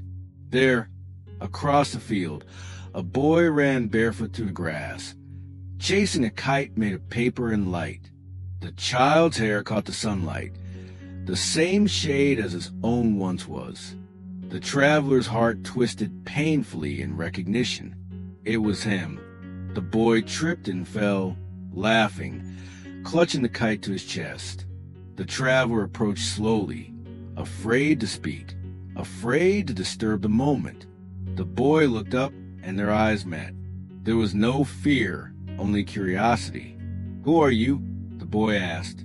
The traveler swallowed hard. I don't know," he admitted softly. "I think I used to be you." The boy tilted his head. "Used to?" The traveler knelt down, his knees sinking into the soft earth. "Yes, I grew older. I forgot this place." The boy smiled faintly, holding up the kite. "I didn't. I never forget where I can fly. The traveler felt something crack open inside him, a thin, invisible ache he'd carried for years. "I used to dream about that kite," he said. "You made it with your mother." The boy nodded. "She said if I ever got lost, I should look up and follow the string back home." The traveler looked up. The kite still floated above them, its tail glimmering faintly against the brightening sky. The string trailed into the boy's hand, and beyond it, into nothingness. He followed it with his eyes and felt a hollow ache bloom in his chest. Somewhere in that nothingness lay a memory he could no longer reach. "Do you still fly it?" the traveler asked. The boy shook his head. "Not anymore." The wind stopped. The traveler looked around. The air was still now, the meadow silent except for the faint rustle of grass. He closed his eyes and felt the old ache of dreams interrupted, moments cut short by time, promises lost in the noise of growing older. When he opened them again, the boy was gone. Only the kite remained, drifting upward, untethered. He stood, watching it fade into the glowing sky. Then the world shifted again. The meadow dissolved, and he was standing in a small room lit by the glow of a lantern. The scent of ink and parchment filled the air. On the desk before him sat a young man, himself again, older now, but still far from the person he had become. The younger version of him was writing furiously, his face lit by determination and exhaustion. The traveler recognized the scene. It was from years he'd spent chasing impossible dreams, believing the world was waiting for him to make something of himself. The younger him paused, staring at the page. His hand trembled slightly, and he whispered, "What if it's not enough?" The traveler felt the weight of those words hit deep. He stepped closer, seeing the half-finished words on the page. A story, a dream, a promise to someone he'd never kept. "You did enough," the traveler whispered, though the younger version could not hear him. "You just forgot what enough felt like." The candle on the desk flickered. The air shimmered again, and this time the traveler found himself standing in the rain. The scent of earth was heavy, and thunder murmured far away. He looked up and saw her. She stood beneath a lone tree, her face hidden by the rain. Yet he knew her instantly. Every heartbeat remembered her name, even if his mind had let it go. She was smiling, softly, the way one smiles when they've already forgiven everything. He tried to move toward her, but the ground felt heavy, pulling at his steps. The book still glowed faintly in his hands. "I waited," she said, her voice like rain itself. "But you stopped writing." He shook his head, the words catching in his throat. "I didn't know how to finish it." Her eyes softened. "You weren't supposed to. You were only meant to live it." The traveler looked down. Raindrops fell through his hands, through his body, dissolving the edges of the dream. "I'm sorry," he whispered, "for forgetting." She smiled again. "You didn't forget. You just kept walking." The sound of the rain softened into a hush. The air shimmered once more, and the world began to fade. The tree disappeared. The meadow returned for a heartbeat. Then the room with the candle, the boy with the kite, the laughter, the sorrow, all of it blended into one vast memory of light. And then silence. The traveler opened his eyes. He was back in the library, sitting where he had begun. The candle was almost gone, a thin thread of smoke curling from its wick. The book rested open on his lap. The pages were blank now, save for one line at the very end, etched in glowing silver. "The dream is not what you leave behind. It is what you remember when you wake." He traced the words with his fingertips. The page felt warm, alive, somewhere deep within him. The echoes of the boy's laughter, the sound of her voice, The wind that once carried his kite, all of it lingered, not as pain anymore, but as peace. He closed the book gently. The pulse of light beneath the cover slowed, then steadied, like a heart at rest. And for the first time since entering the library, the traveler felt whole. The traveler sat in the quiet stillness of the library long after the candle had burned itself to nothing. The last curl of smoke had faded into the air, leaving behind only the faint fragrance of old wax and forgotten time. Before him, the book that had shown him his past rested closed and silent, as if sleeping. Its silver glow had dimmed into something softer, something at peace. He exhaled slowly. For the first time since he had stepped into this impossible place, he felt no need to search, no hunger to understand. Yet, as silence deepened around him, a new kind of curiosity began to stir, not the mind, but the soul. Footsteps approached, soft as paper turning in the dark. The keeper appeared once more, carrying no lamp, no book, only a long, slender quill that shimmered faintly, as though it had been dipped in starlight. "You've seen what was yours," the keeper said, his voice calm, almost kind. "But to understand the library, you must know what binds it all together." The traveler rose, his voice a whisper. "The dreams." The keeper smiled. "The ink." He gestured for the traveler to follow. Together, they walked through the endless corridors, their steps echoing softly against the marble floor. The air grew cooler, thinner, as though they were climbing toward the edge of some unseen height.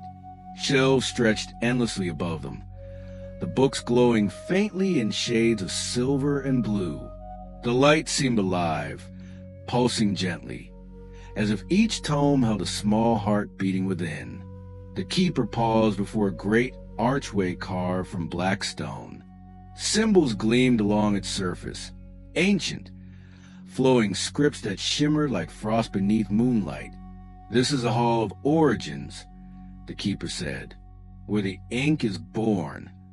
As they stepped through, the traveler felt the air change again. It grew luminous, touched by a pale, soft light that seemed to come from everywhere and nowhere at once. The ceiling was gone, or perhaps it had never been there, for above them stretched the night sky itself, vast and close, the moon hanging impossibly low. It was enormous, silver, alive, every detail clear, every crater aglow. Its light fell like mist, forming thin streams that drifted downward and gathered in a vast basin at the center of the hall. The liquid shimmered as it moved, silver and translucent, thicker than water yet lighter than air. The traveler stared, breath caught in his chest. "Is that?" "The ink of the moon," the keeper said softly. "Every dream, every memory that finds its way here begins with this. It is what gives thought a body and memory a home." The traveler approached the basin, mesmerized. The surface of the ink rippled faintly, and he thought he saw faces within it. Fleeting reflections of dreamers asleep across the world, their eyes closed in peace or turmoil. He reached out a hand, hesitated, and looked at the keeper. The keeper nodded. "It will not harm you." His fingertips brushed the surface, and in that instant, the world opened. He saw 1,000 lives at once. Children laughing under starlight, lovers whispering beneath rain, old hands trembling over unfinished letters, dreamers chasing the shapes of forgotten gods through endless skies. He felt their joy, their loss, their fear, every breath of hope that had ever been dreamt. He pulled his hand back, trembling. The silver ink clung faintly to his skin, glowing in delicate lines like veins of light before fading away. "It remembers," he whispered. "Yes," said the keeper. "It remembers everything that has ever been imagined. That is why it must never run dry." The traveler looked up at the moon. And if it does? The keeper's expression grew grave. Then dreams will fade, not just those within the library, but those in every sleeping mind. The world itself will begin to forget what it means to hope. Silence filled the hall. The traveler's heart ached at the thought. A world without dreams, without the quiet shimmer of imagination that kept souls alive in the dark. Can it ever run dry? He asked. The keeper looked toward the basin. The ink pulsed once, faintly as though breathing. Once, long ago, it began to fade. The moon dimmed. The dreams faltered. It was a time of silence, until a traveler like you found a way back here and rekindled it. The traveler's breath caught. Someone like me? The keeper nodded slowly. Every age is one.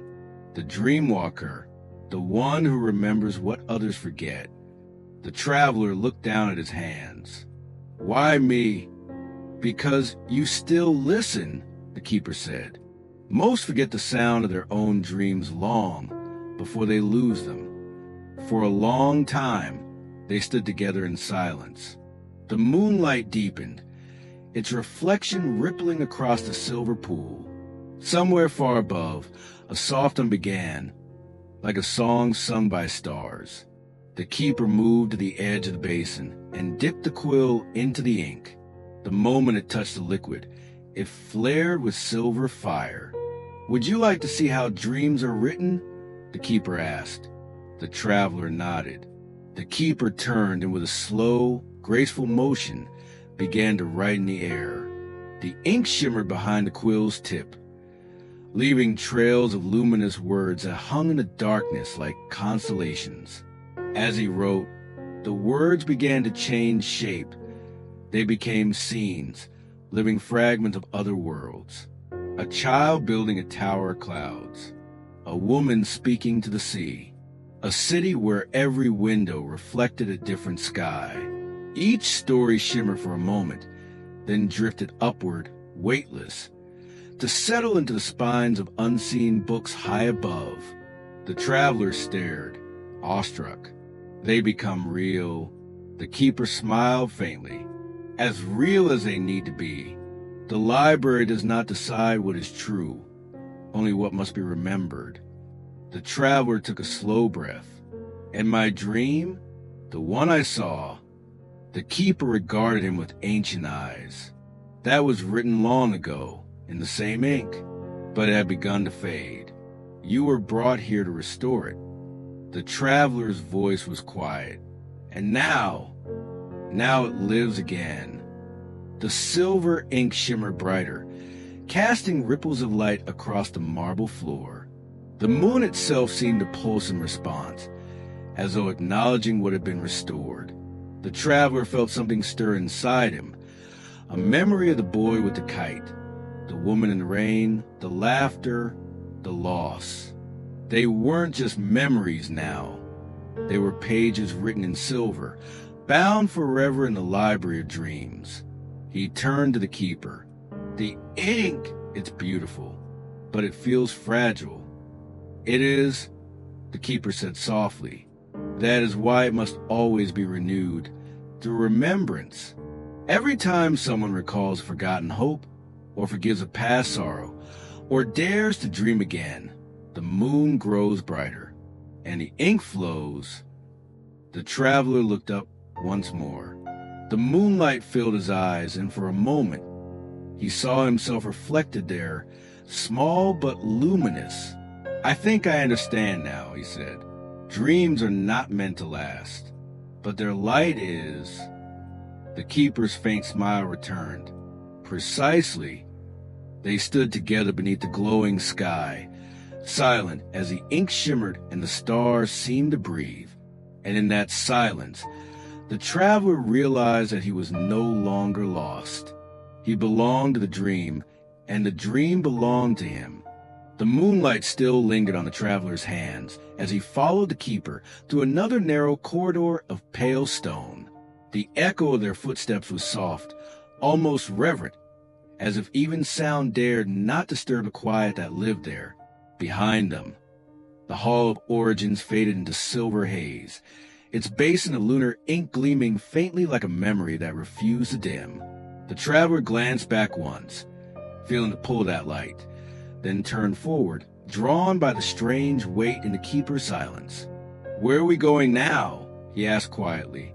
The keeper's voice was distant, thoughtful, to the place where dreams wait to be remembered. The words hung in the air like a riddle. They descended a spiral staircase carved from black marble, its steps smooth and cold beneath their feet.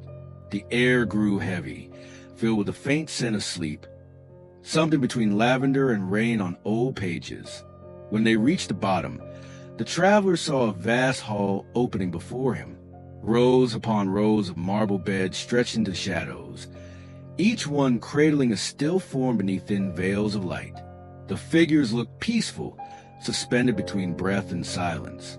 Some were young, others old, dreamers of every age, dressed in garments that shimmered faintly with the colors of fading dreams.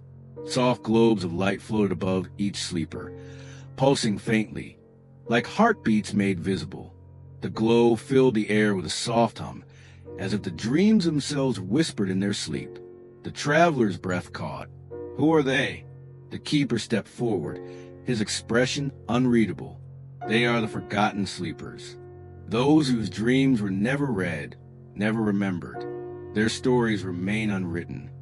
The traveler moved closer to one of the marble beds.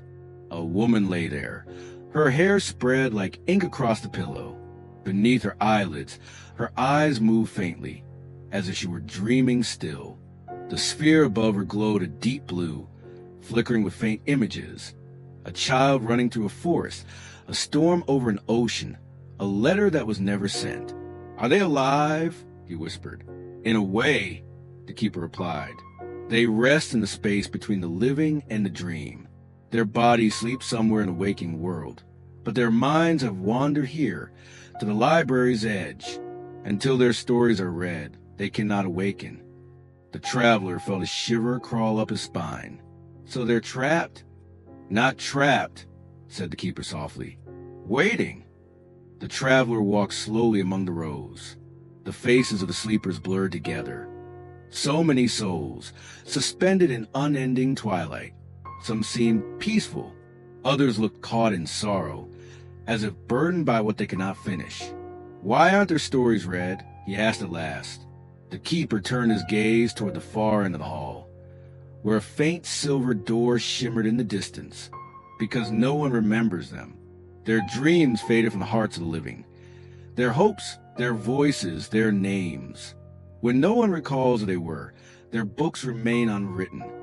The traveler stopped beside a young boy who looked no older than 10. His small hands clutched an invisible object against his chest. The light above him pulsed weakly, barely holding form. "What happens if they're never remembered?" the traveler asked quietly. The keeper's voice softened. "Then the light fades, and they drift into the unwritten void, a place where even dreams forget themselves." The traveler's throat tightened. "Can they be saved?" "Yes," the keeper said. "If someone reads their dream, if someone remembers their story, they awaken." He turned to the traveler, his eyes glimmering with something like sorrow. "That is why the library must endure, not only to preserve what is remembered, but to protect what is forgotten." The traveler looked around the hall again, feeling the air hum with the weight of untold lives. He could sense the faint pulse of each light, each heartbeat of longing. They called to him, softly, like wind through an old melody. He reached out to the globe above the sleeping boy. The light flickered, then steadied beneath his touch. Images bloomed within it. A small village, a treehouse, laughter carried by the breeze, a father's voice, a paper boat floating on a stream. He gasped, "I know this." The keeper watched silently. "I've dreamed this before," the traveler murmured. "When I was young, before I forgot how to dream." The keeper nodded. "The library connects all dreamers. What one forgets, another sometimes finds." The traveler's eyes filled with wonder and grief. "Then he's me?" "Perhaps," said the keeper. Or perhaps he is a reflection of who you once were, the boy who believed in impossible things. The boy's breathing deepened slightly, his lips curving into the faintest smile. The light above him grew brighter, threads of silver streaming upward, weaving themselves into the air like written words. The traveler stepped back, all filling his chest. "Did I just—" "You remembered him," said the keeper, "and by remembering, you gave his dream shape again." The traveler's heart trembled. How many others wait like this? The keeper's gaze swept over the endless rows of sleepers. Countless, every forgotten artist, every silenced voice, every dreamer who once reached toward the stars and fell into shadow. They sleep until anyone remembers. The traveler felt the weight of it all pressing gently upon his heart. That's too much for one person. The keeper's expression softened. It is not one person's burden, but one person remembering. Even one makes the difference between fading and existing, between silence and song. They walked deeper into the hall. The light shifted around them like constellations, each orb humming softly, each a story waiting to breathe again. The air grew warmer and faint whispers began to fill the silence, voices murmuring half-formed words, fragments of forgotten dreams. A woman's voice drifted through the air, distant, broken. "Please, don't forget me." The traveler froze. The voice seemed to echo inside him, threading through his chest like a haunting melody he once knew. He turned. There at the edge of the hall, a single sleeper glowed faintly in crimson light. Her face was familiar, not from memory, but from feeling. He stepped closer, heart racing. Her hand was outstretched toward the void, as if reaching for someone she could no longer see. "Who is she?" he asked. The keeper's gaze lingered on her face. A story never told, a promise never kept. The traveler knelt beside her. The light above her flickered weakly, as if on the verge of vanishing. Without thinking, he placed his hand over hers. The glow steadied. He saw flashes, a quiet shore, a song carried by waves, a girl whispering dreams into a seashell. Her laughter, her sorrow, her wish to be remembered. The traveler whispered, "I remember you," and the light bloomed. The woman's expression softened. Her body shimmered, and her form began to dissolve into silver mist. The orb above her rose gently, spinning upward like a firefly before drifting toward the ceiling. And then it was gone. The traveler stood still, tears shining in his eyes. "She's free." The keeper's voice was quiet. "Yes, her dream has been read, and now it will live." They stood together in silence, surrounded by the glow of the remaining sleepers. The air hummed with life again, fragile, hopeful, infinite. The traveler turned to the keeper. "I understand now. The library doesn't just preserve dreams, it heals them." The keeper nodded. "And in doing so, it heals those who dream." The traveler looked once more at the endless hall of sleepers. So many lives, so many forgotten stories waiting to wake. He knew he could not save them all. But he also knew that as long as someone remembered, the light would never truly fade. He took a deep breath. "Then I will remember as many as I can." The keeper's faint smile returned. "That is all the library ever asks." And as they turned to leave, the lights of the hall pulsed gently behind them, like stars rekindled in the heart of endless night. The soft hum of the sleepers faded behind him as the traveler followed the keeper back through the labyrinth of shelves. The library seemed quieter now, as if the very air held its breath after what had transpired. He could still feel the echo of that woman's touch, the warmth of her released dream lingering in his palm, like an ember that refused to cool. For a long time, neither of them spoke.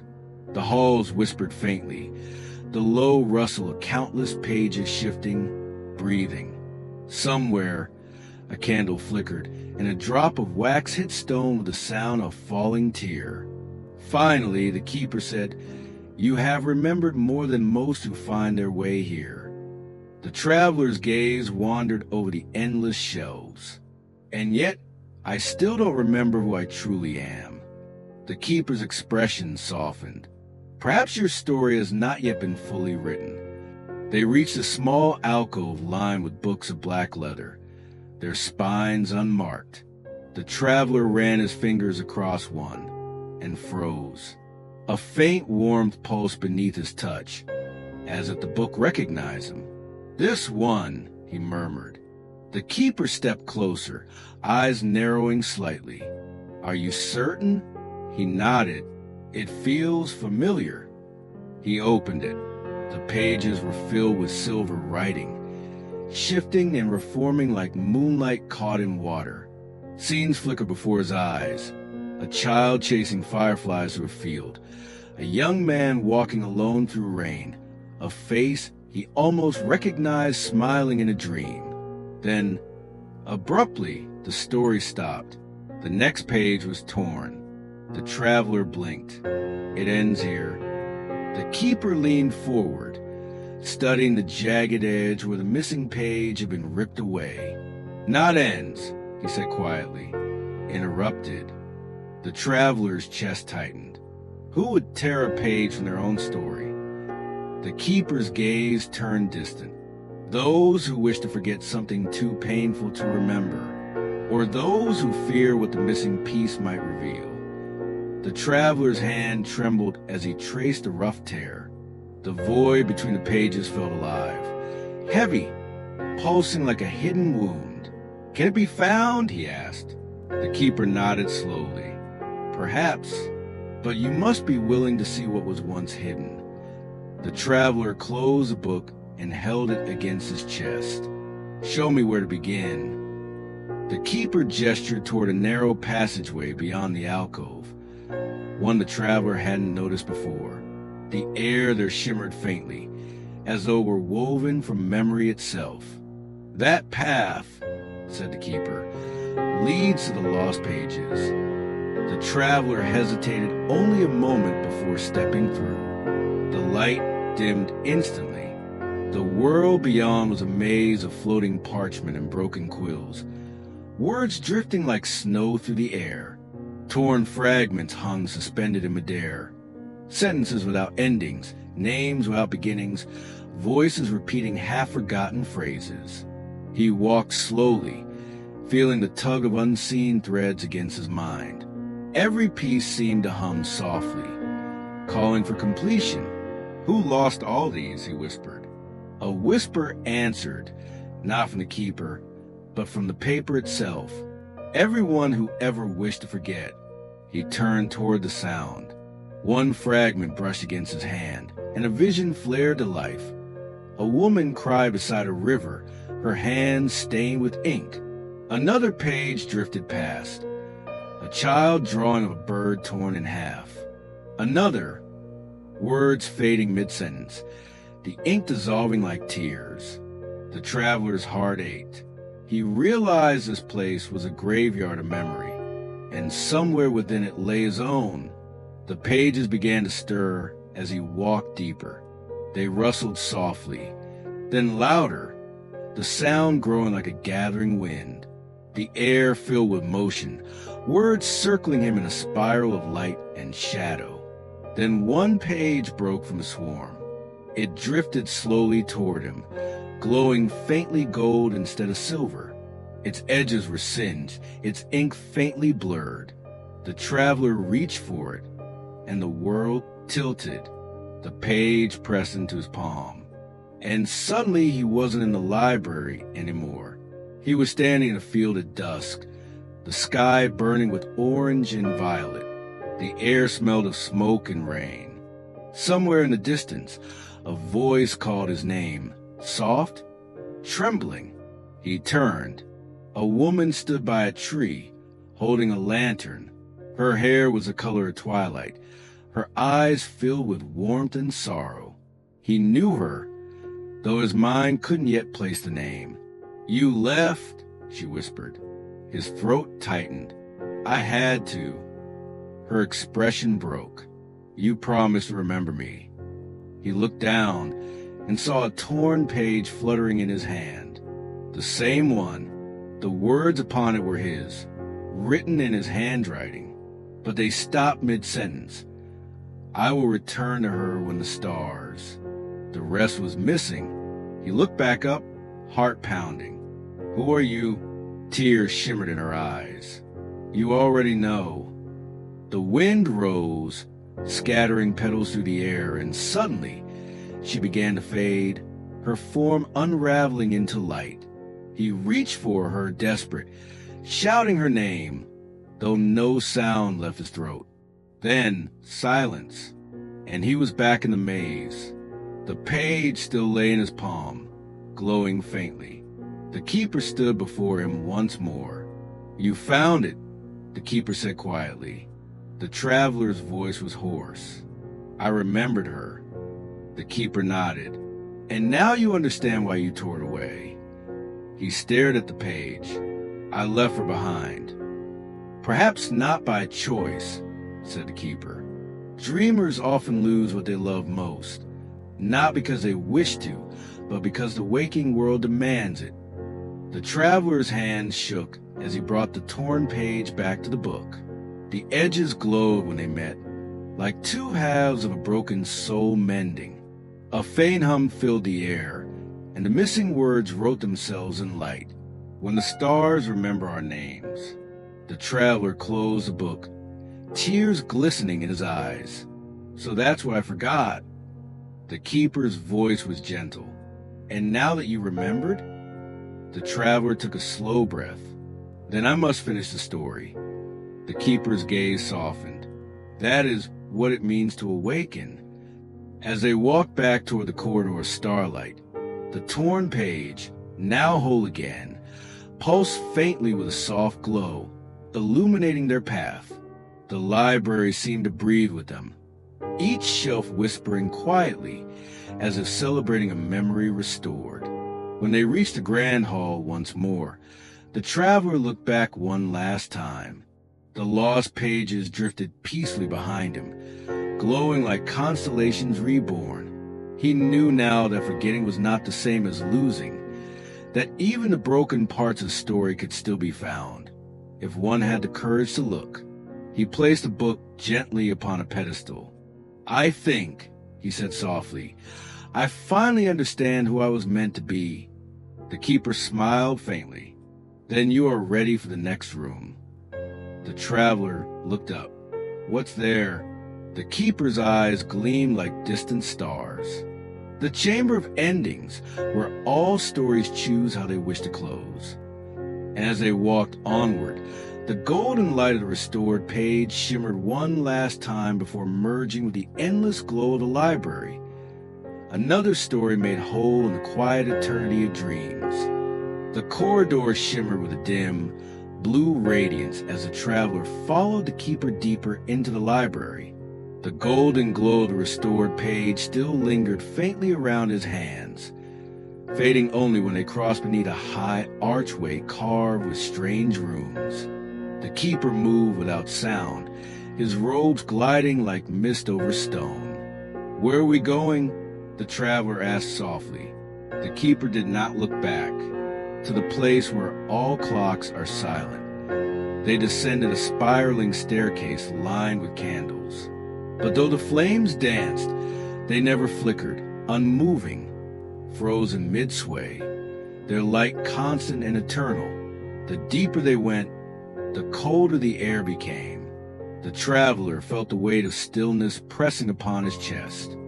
Finally, the stairs ended in a circular chamber vast as the night sky.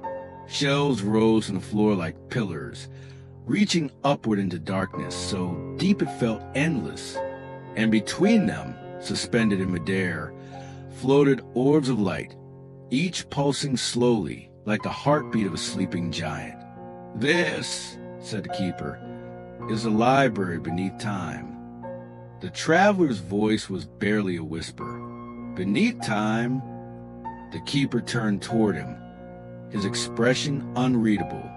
Yes, time flows above, through worlds of sun and shadow, but here it does not dare enter. Every story that finds its end comes here to rest, untouched by decay or dawn. The traveler stepped forward, gazing at one of the orbs. Within it, he saw faint, shifting images, people laughing, crying, living. These are they dreams? The keeper shook his head. Memories that refuse to fade. When dreamers wake, their stories scatter into the winds of time. But some linger, too strong, too sorrowful, or too beautiful to vanish. They drift downward until they find this place. He gestured to shelves, each stacked with books that shimmered faintly, their covers humming with quiet life. These are the records of what time forgot to erase.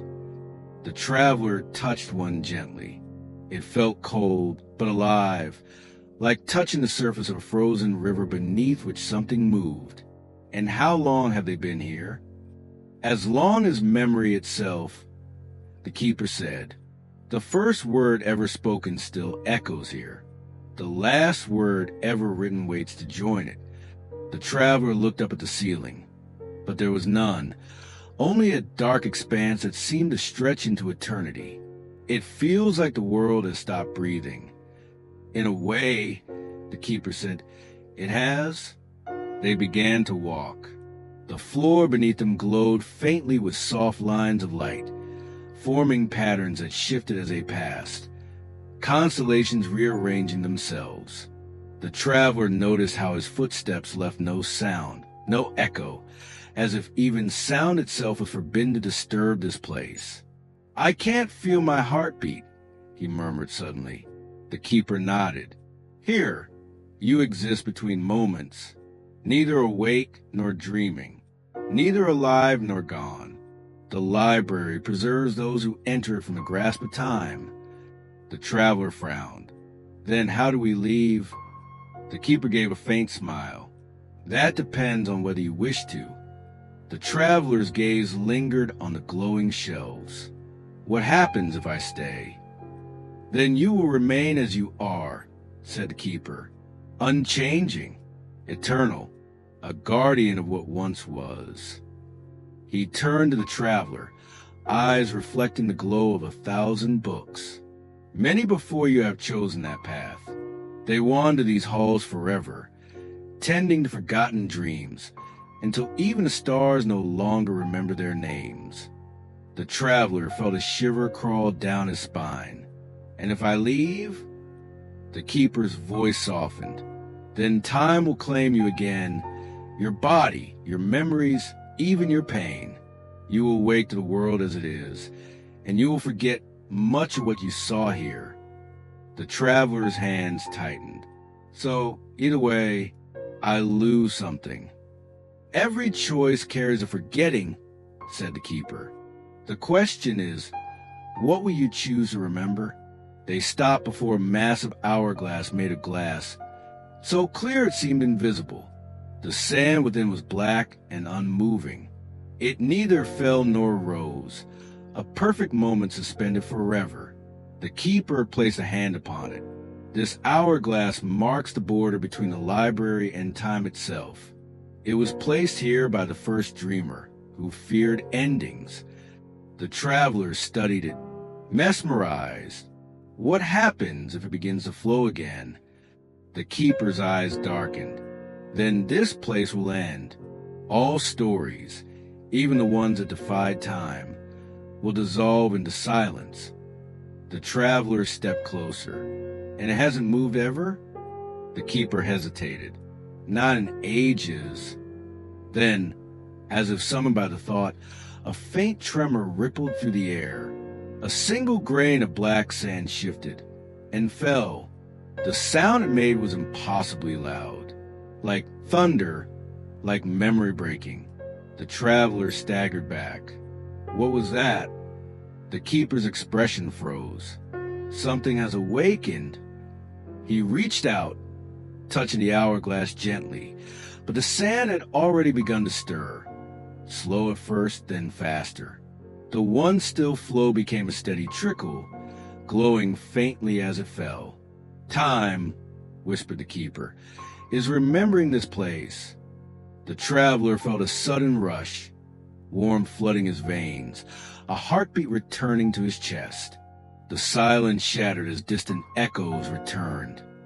The soft rustled pages, the hum of light, the faint ringing of unseen bells. "What do we do?" the traveler asked. The keeper looked at him with a strange calm. "You cannot stop time, but perhaps you can understand why it was forgotten here." The traveler felt the world tilt again, the shells bending slightly as if breathing for the first time in centuries. He looked at the keeper, and in that moment, the old man seemed almost transparent, his form flickering like smoke. "Keeper?" The old man smiled faintly. "Do not fear what returns. Even stillness must one day awaken." The floor pulsed beneath them, lines of light expanding outward. The orbs above brightened, bursting with colors that painted the darkness. The books began to glow more fiercely, their words rising like fireflies into the air. And then, amid the storm of light, the traveler saw something, a shadow of himself, moving among the shelves, placing a book upon the pedestal. He watched it from afar, realizing with dawning clarity that he had been here before. He had walked these halls once, long ago, before memory, before even dreams. The realization struck like a heartbeat. I was one of them. He looked at the keeper, but the figure was gone. Only a faint voice remained, echoing through the air. The library remembers its own. The traveler stood before the hourglass. The sand flowed steadily now, neither fast nor slow, just constant. He reached out, placing his palm against the cool glass. "I remember," he whispered. "I remember why I came here." And in that moment, time returned to him, not as an enemy, but as an old friend. The light dimmed once more, settling into calm. The flow of sand slowed, then stopped again, as though satisfied. When the traveler turned, the shells had quieted. The air was still again, though not lifeless, alive with balance. He took one last look at the hourglass, bowed his head in silent gratitude, and began to walk back toward the upper halls. As he ascended the endless staircase, he realized the faintest hint of dawn touched the horizon, a pale glow of morning that had never been seen here before. And somewhere far below, in the library beneath time, the keeper's voice whispered softly into the silence. The staircase seemed endless as the traveler climbed, the faint shimmer of dawn following him like a promise not yet fulfilled. The silence of the library had changed, no longer still, but breathing. Every shelf, every corridor hummed softly, as if the place had just woken from an ancient dream. He reached the upper hall, where he had first met the keeper. The great desk stood as it always had, a river of scrolls and inkpots spread across its surface. But the keeper was nowhere to be seen. "Keeper," he called softly. No answer, only the distant flutter of pages turning themselves. He stepped closer to the desk. The ink was glowing, pale silver, like moonlight trapped in liquid form. The candle beside it burned with a calm, blue flame. He touched the inkpot gently and saw his reflection ripple across its surface. And then the reflection changed. It wasn't him anymore.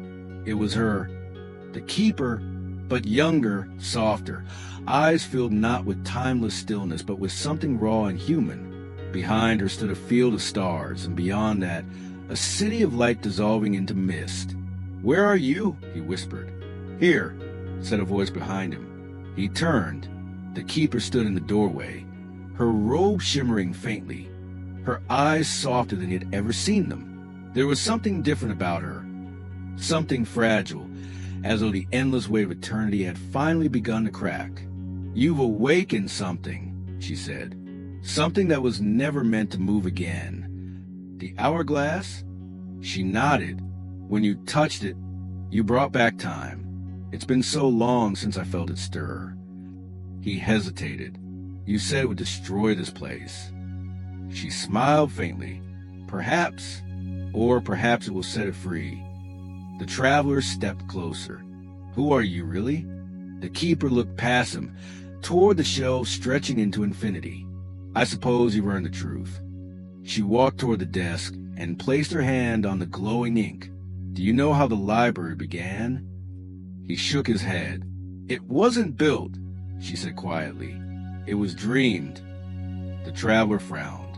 Dreamed? Yes, by me.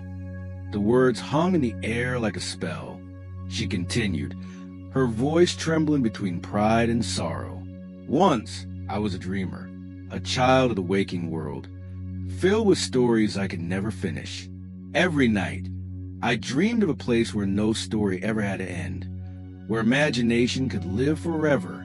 One night, I dreamed so deeply that I never woke again. The traveler's heart thudded. You mean, I refused the morning, she said softly. I turned my dream into a refuge for all who drift between sleep and memory. The library was born from that refusal, and I became its keeper. He stared at her, unable to speak. The glow of the ink reflected in her eyes like twin moons. You were human once, he said finally. She smiled, not the serene smile of the guardian he'd known, but fragile, human one. Yes, long ago, before the dream consumed me, before I forgot my own name. The traveler felt a chill. Why tell me this now? Because time is returning, she whispered. And when time returns, dreams must end. The traveler stepped closer. But you said this place was outside of time. It was, she said, until you arrived. He shook his head. I didn't mean to. She raised a hand gently. You did what every dreamer does. You searched for truth. You wanted to know why the library existed, why you were here.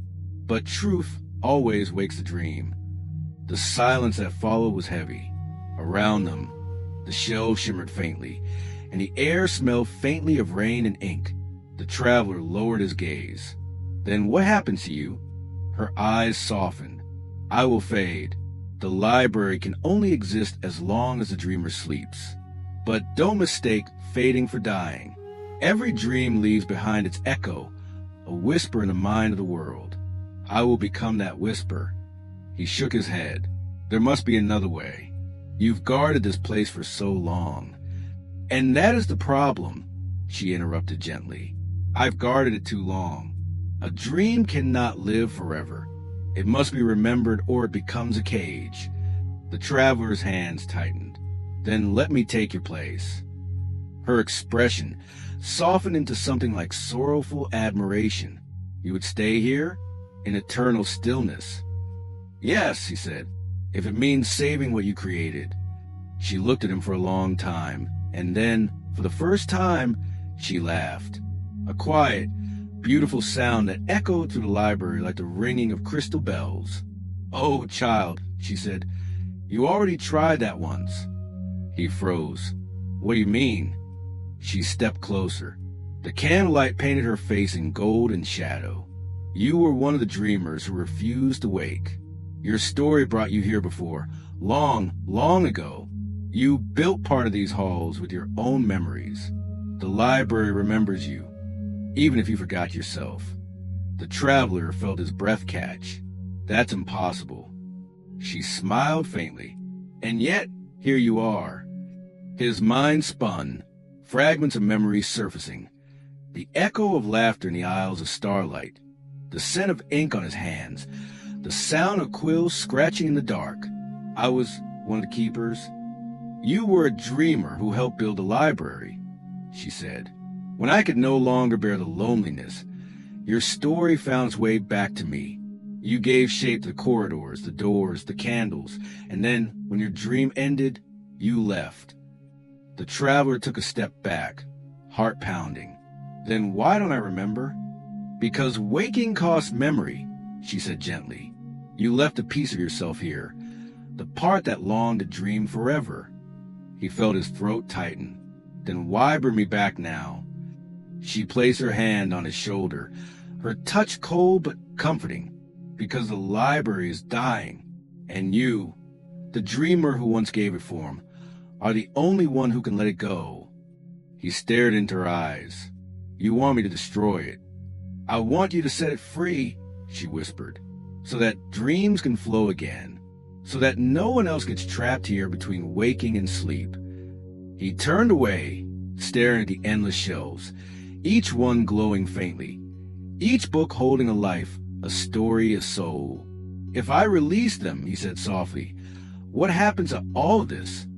They will return to where they belong, she said, to the dreamers who have forgotten them, to the children who still whisper stories before sleep, to the poets and wanderers who look up at the stars and wonder. He closed his eyes. And you? She smiled faintly. I will rest. For the first time in forever. The library trembled softly around them, not in fear, but in anticipation. The books began to glow brighter, like hearts beating faster before a final breath. The traveler looked at the silver ink on the desk, pulsing gently with moonlight. What do I do? She handed him a single quill, its tip shimmering with light. Write the final line. He hesitated. What line? Her eyes softened. The one that ends a dream. He looked down at the ink, and for a moment he saw his reflection again, but now it was whole. No fragments, no illusions, just himself as he was. He dipped the quill into the silver light and wrote, slowly, trembling. All dreams must one day wake. The ink flared, the shelves shook, the air filled with a rising hum like wind through 1,000 wings. Light poured from the books, swirling upward like starlight returning to the sky. The keeper stepped back, her smile serene. You've done it. The traveler turned to her, tears glimmering in his eyes. Goodbye. Not goodbye, she whispered. Just good morning. Her form dissolved into light, soft, silver, and eternal, merging with the rising glow as the library faded into a sky full of dawn. And as the traveler closed his eyes, he felt himself falling upward, not into sleep, but into waking. The light surrounded him, vast, warm, and endless. It wasn't blinding, but soft, like the glow beneath closed eyelids. He could feel it pulsing, alive, breathing through the ruins of what had once been the library. Shelves dissolved into silver threads, drifting upward. Pages turned to glimmers. The keeper's voice, faint but serene, echoed somewhere within the glow. Every dream must wake. He floated weightless. The ink he had written still shimmered on his fingertips, burning with quiet grace. Around him, fragments of stories, laughter, sorrow, music, spiraled like drifting fireflies, each one returning to its dreamer. The library was ending. And yet he remained. For a long while, he did not move. He only watched as the starlit corridors melted into the horizon of light. The silence was beautiful, like the pause before a final note fades. He felt peace, but beneath it, something else. A pull, a question that lingered like breath. What now? From the fading mist, a shape emerged. It was her, the keeper, though no longer bound by flesh or robe. She was made of pure light now, radiant and calm. Her eyes, still familiar, watched him with tenderness. It's time, she said softly. He looked around. Is it all gone? Not gone, she replied. Released. He tried to speak, but his voice trembled. It feels so empty. Emptiness is what follows every ending, she said. But even silence is a kind of beginning. He lowered his gaze. The glow beneath his feet was shifting, forming two paths. One stretched downward through the dissolving library into the dark embrace of sleep. The other rose upward toward the light, a passage that shimmered with the pulse of waking. What are these? He asked. Choices, she said. The last two in every dream. He looked at the paths. If I wake, you will forget, she said gently. The library, me all of this. You will return to your world as if from a long and peaceful sleep. And if I stay, her voice softened, then you become part of it. You will take my place as the new keeper stories. He turned sharply to her. Me? But I'm not. You are, she said, smiling. You have always been. The library was born from dreamers like you, those who sought to remember, even as the world moved on. He looked back at the paths again. You said the library was ending.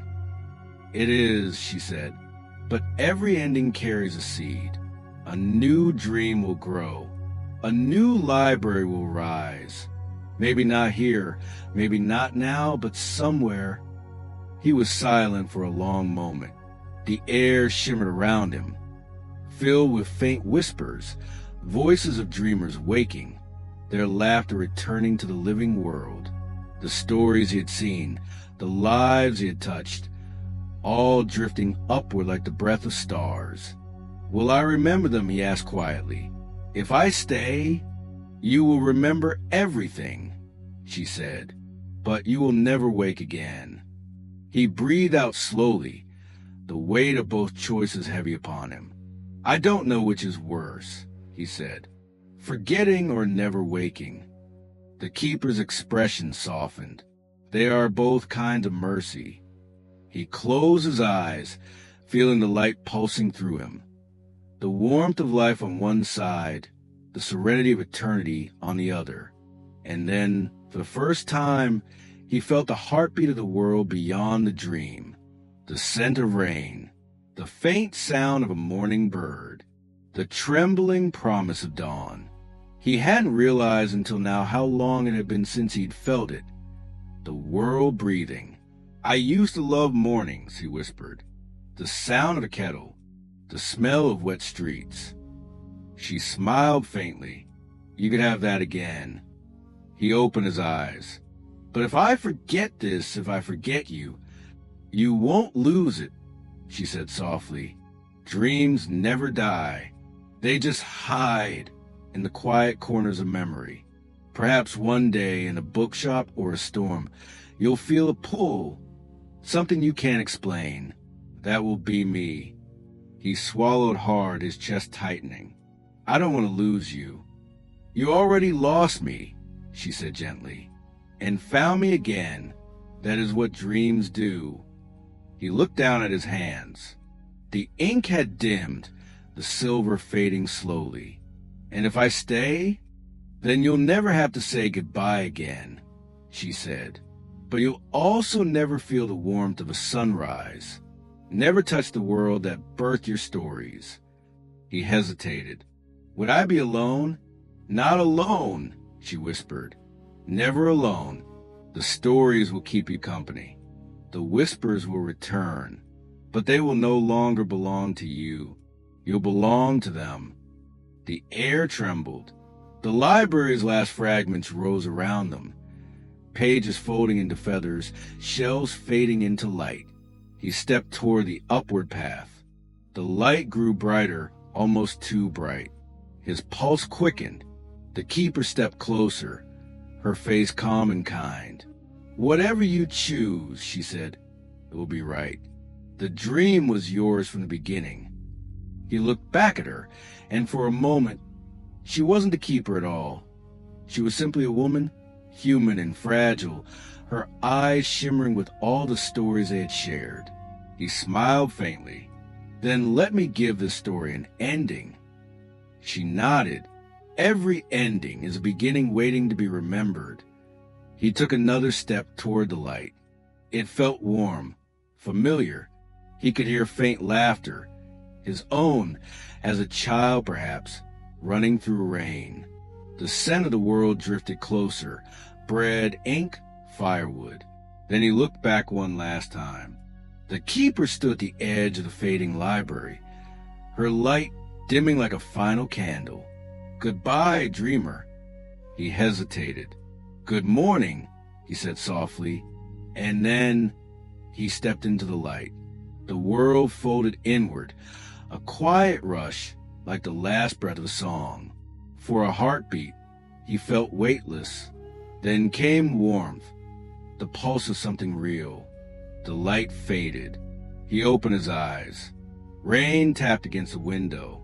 The scent of morning drifted through the air. Coffee, paper, the hum of life.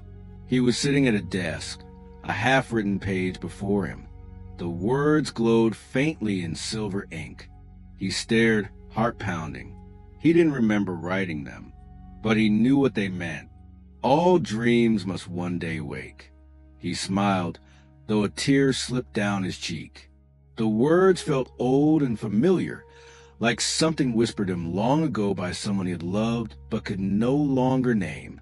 He looked at the ink again.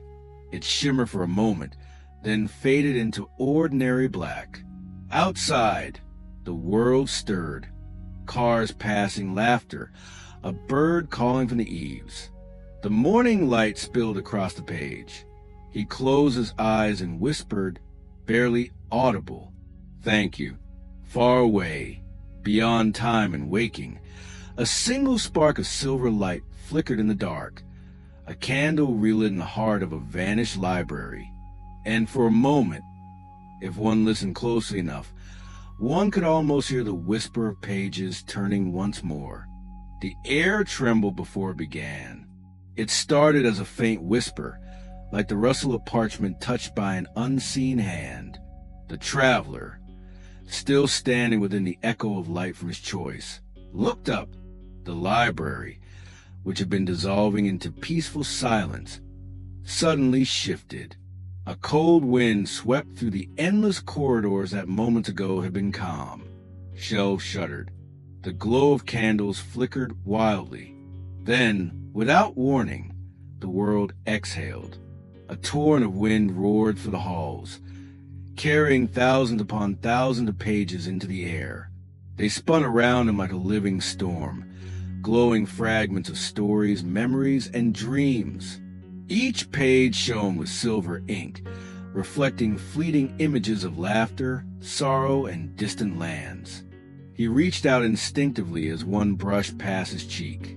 For a brief second, he saw a child running through fields of gold, a woman weeping beneath the stars, and a man standing alone at sea.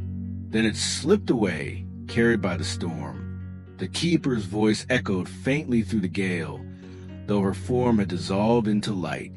"The library is remembering," she whispered, though he could not tell where the voice came from. He stumbled forward through the wind. The once peaceful aisles had become a maelstrom of words and light. The books that had stood still for eternity were now unbinding themselves, their contents freed into the air. Every story, every dream, every sleeping thought once contained within these walls now danced in chaos. He could feel the pull of it, the storm tugging at his very soul, as though it wanted to tear apart his own story and scatter it among the rest. "No," he whispered, gripping a pillar of stone for balance. "Not yet." A single page landed against his chest and stuck there. The ink shimmered, alive. His name was written across the top. He pulled it free and read the first line. "Once, a man dreamed of peace and found himself lost in a library of stars." He froze. It was his story, his life written in silver. The lines continued to write themselves as he held it, glowing softly. But peace cannot be found while pages still turn. His story was not yet finished. The words blurred as the wind tore at it. He clutched it tightly. "Stop," he cried into the storm. "You'll destroy everything." But the storm only grew stronger. Pages spiraled faster, colliding, merging, tearing apart again. The sound was deafening. 1,000 whispers speaking at once. Some were familiar, voices he'd heard in dreams. Others were strangers. Children laughing, old men praying, lovers whispering promises that would never be kept. He pushed forward, step by step, through the madness, his coat whipped behind him, his hair wild in the stormlight. Every movement was a battle, every breath a struggle against the pull of the wind. As he reached the center of the great hall, something massive loomed ahead, a vortex of light where the storm seemed to converge. It twisted upward into the ceiling, tearing open the veil between dream and waking. Through it, he could see flashes of another world, the world of the living, faint and distant. He realized then what was happening. The library was breaking open. Dreams were escaping. Every story once safely stored here was being unleashed back into the minds of dreamers across the world. The barrier between sleep and wakefulness was shattering, and it was his doing. He fell to his knees, clutching the glowing page. "I didn't mean to," he whispered. "I just wanted to remember." The wind howled louder, as if answering him with fury. Books exploded into fragments. The shelves cracked and toppled. The very floor beneath him shimmered like water.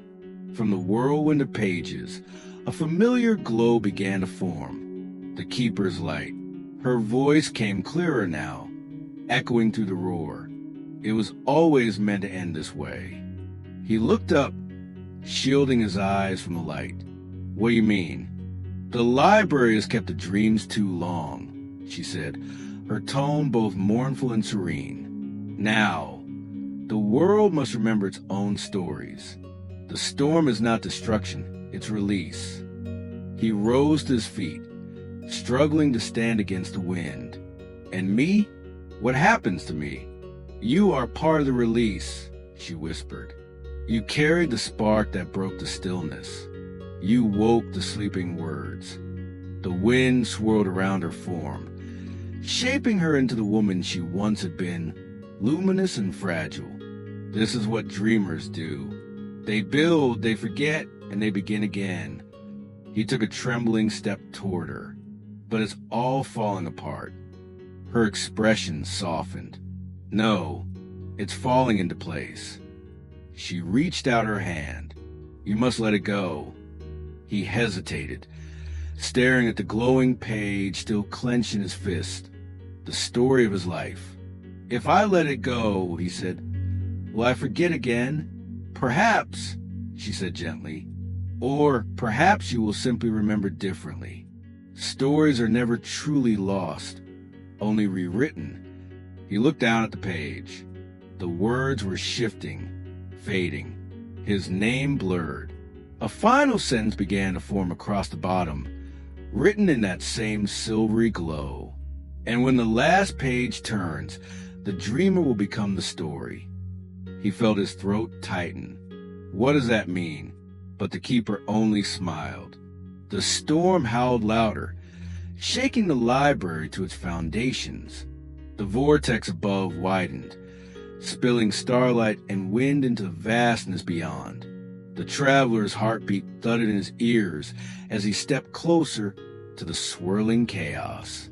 Pages brushed against him, wrapping around his arms like ribbons. They shimmered with light. His light, the library's light, the light of every dreamer who had ever lived. He looked back one last time at the fading shelves, the keeper's luminous figure standing still amidst the storm. "Will I see you again?" he asked. She nodded once. "In every story."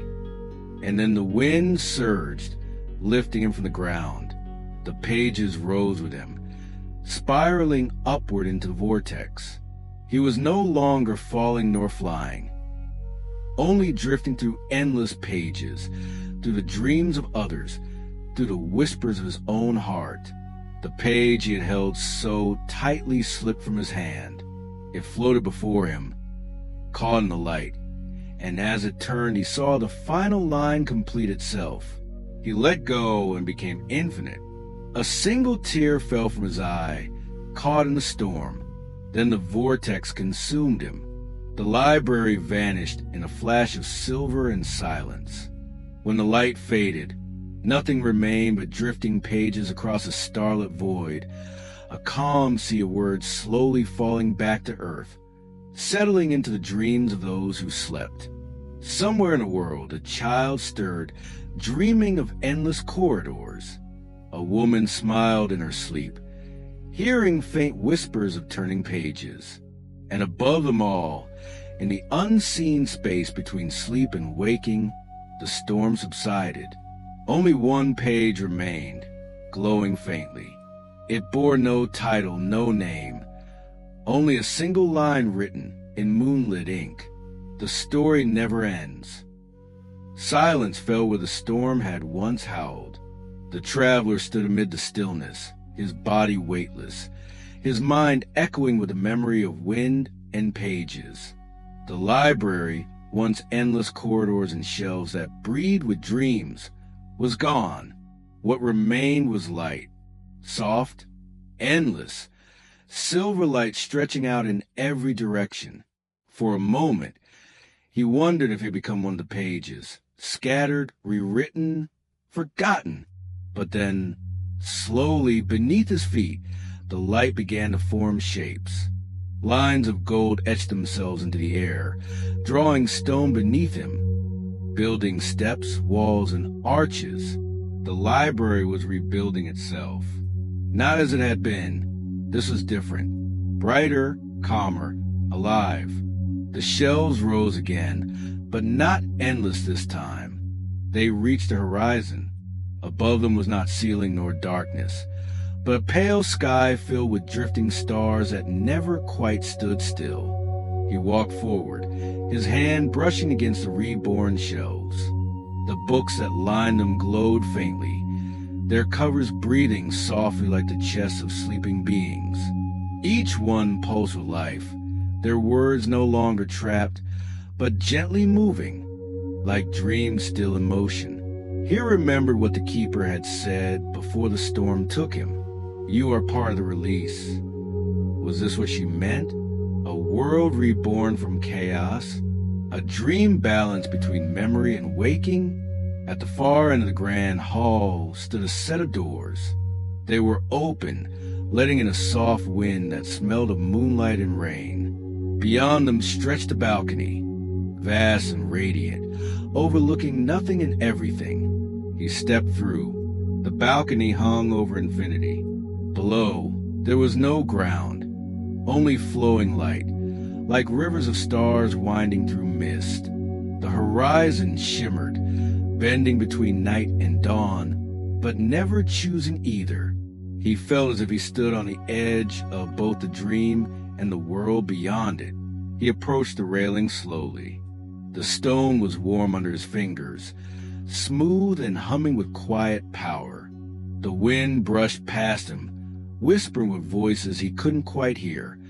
Familiar voices, fragments of the dreams released in the storm. He looked down. Far below, he could see flashes, glimpses of lives unfolding.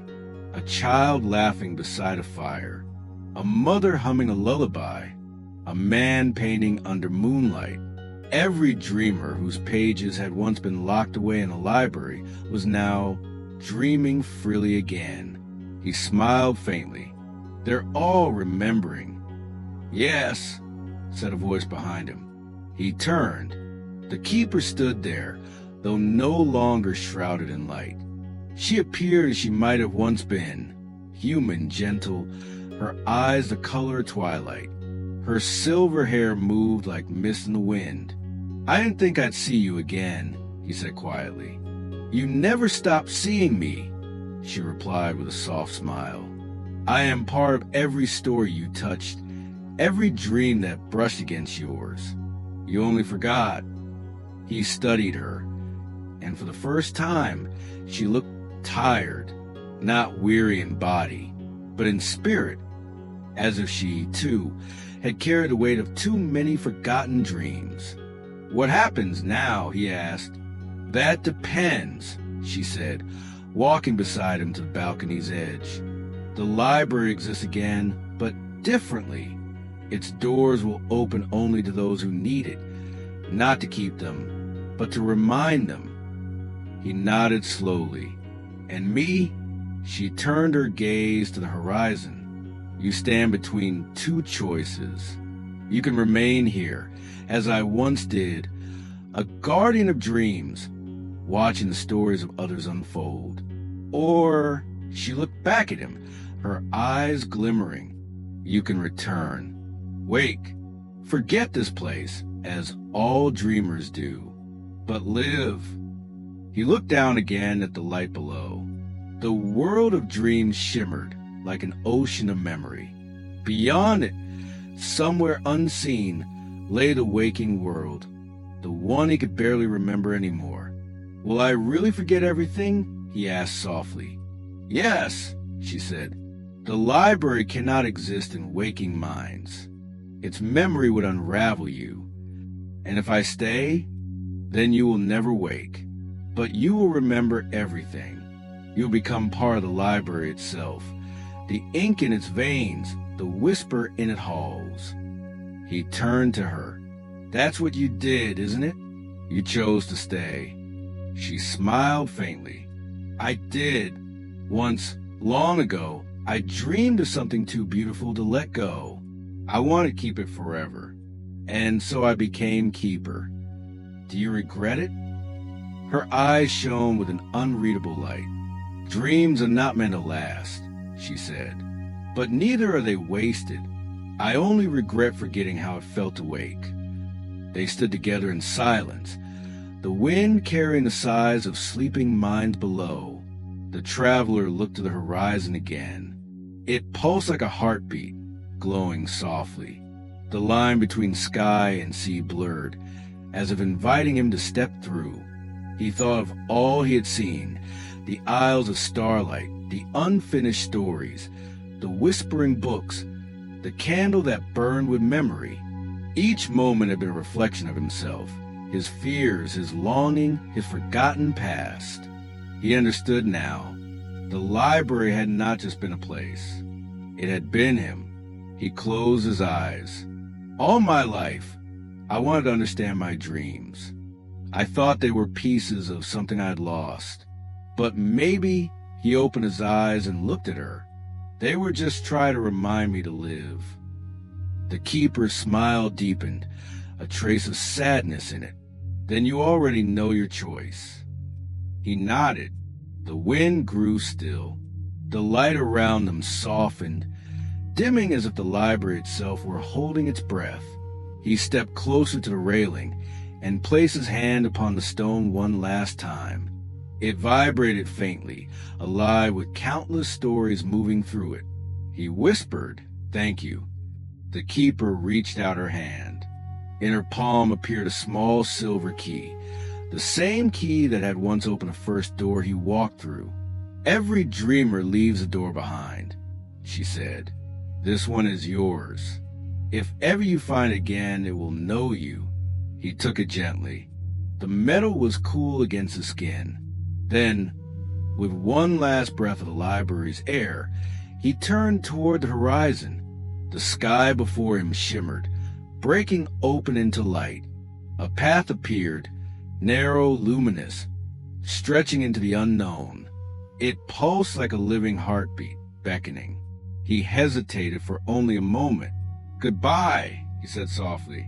"Not goodbye," the keeper replied. Just another page turned. He smiled, stepped forward, and walked into the light. The moment he did, the library faded around him. The balcony dissolved. The keeper's form shimmered, dissolving into the starlit air. And the sound of turning pages, endless, gentle, eternal, echoed one final time. The traveler closed his eyes. And somewhere far away, in a quiet room filled with dawn, a man stirred from sleep. He blinked at the sunlight streaming through the window. His hand was clenched around something small and cool, a silver key. He didn't know why it was there. He didn't remember the dream. But for the first time in a long while, he felt at peace. He rose, looked out the window, and whispered, "It's time to begin again." Far beyond the waking world, the library shimmered softly, waiting. Morning came softly. The traveler, no longer wandering, no longer lost, sat beside an open window where sunlight spilled across an old wooden desk. The room was quiet, but not the hollow kind of quiet that once haunted him. This silence breathed. It pulsed gently, alive with possibility. Before him lay a book. Its cover was simple, bound in soft leather-colored twilight. He had no memory of where it came from, only that, when he woke, it had been there waiting. Its pages were blank at first, but when he touched them, faint words appeared, written in silver ink that shimmered faintly beneath the morning light. He knew, somehow, that this was his book, not the one that whispered in the library, nor the one that trapped him in dreams, but the story he was meant to finish. For days he had watched the pages slowly fill, not by his hand, but by his living, by every choice, every small act of remembering, every breath that felt like home again. The world outside had changed since he'd woken. The air carried a kind of quiet magic. The trees whispered in ways he almost understood, and the stars at night seemed to linger a little longer, as if watching him. Now, as he dipped his pen into a small vial of ink, he noticed how the light caught it, silver, fluid, and faintly glowing. The ink of the moon, the keeper's gift. He hesitated. The pen hovered over the final page. For a long while, he simply watched the ink drip back into the vial, catching glimmers of stars in its surface. The world outside stirred. A bird sang. Wind brushed the curtains. The day moved quietly onward. And still, he waited. He wasn't afraid. Exactly. Just unsure how to end a story that had never truly felt like his to begin with. How do you close a book that once held the infinite? Finally, he set the nib against the paper. The ink spread, smooth and alive, like it wanted to write itself. There was once a man who walked between dreams, he began, the words flowing naturally, as though they'd been waiting inside him all along. He wandered through corridors that stretched beyond time, and in them he found himself, scattered across stories not yet written. He paused, smiling faintly. And a woman, he whispered softly, though he didn't write that part yet. A keeper who remembered what it meant to dream. He continued. He learned that dreams were not escapes, but mirrors, reflections of what we forget when the waking world grows too loud. In the end, he understood that every dreamer must wake, but not to leave their dreams behind, to live them. The ink shimmered brighter as he wrote, each letter glowing for a moment before sinking into the page. It felt as though the words were alive, breathing, pulsing, as if the library itself was watching through the ink. Outside, clouds passed, casting slow-moving shadows across the floor. He barely noticed.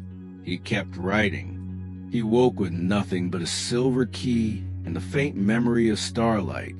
And though he could not remember the place he came from, he carried its silence within him, a silence filled with stories yet to be told. His hand trembled slightly. The words grew more fluid, more personal.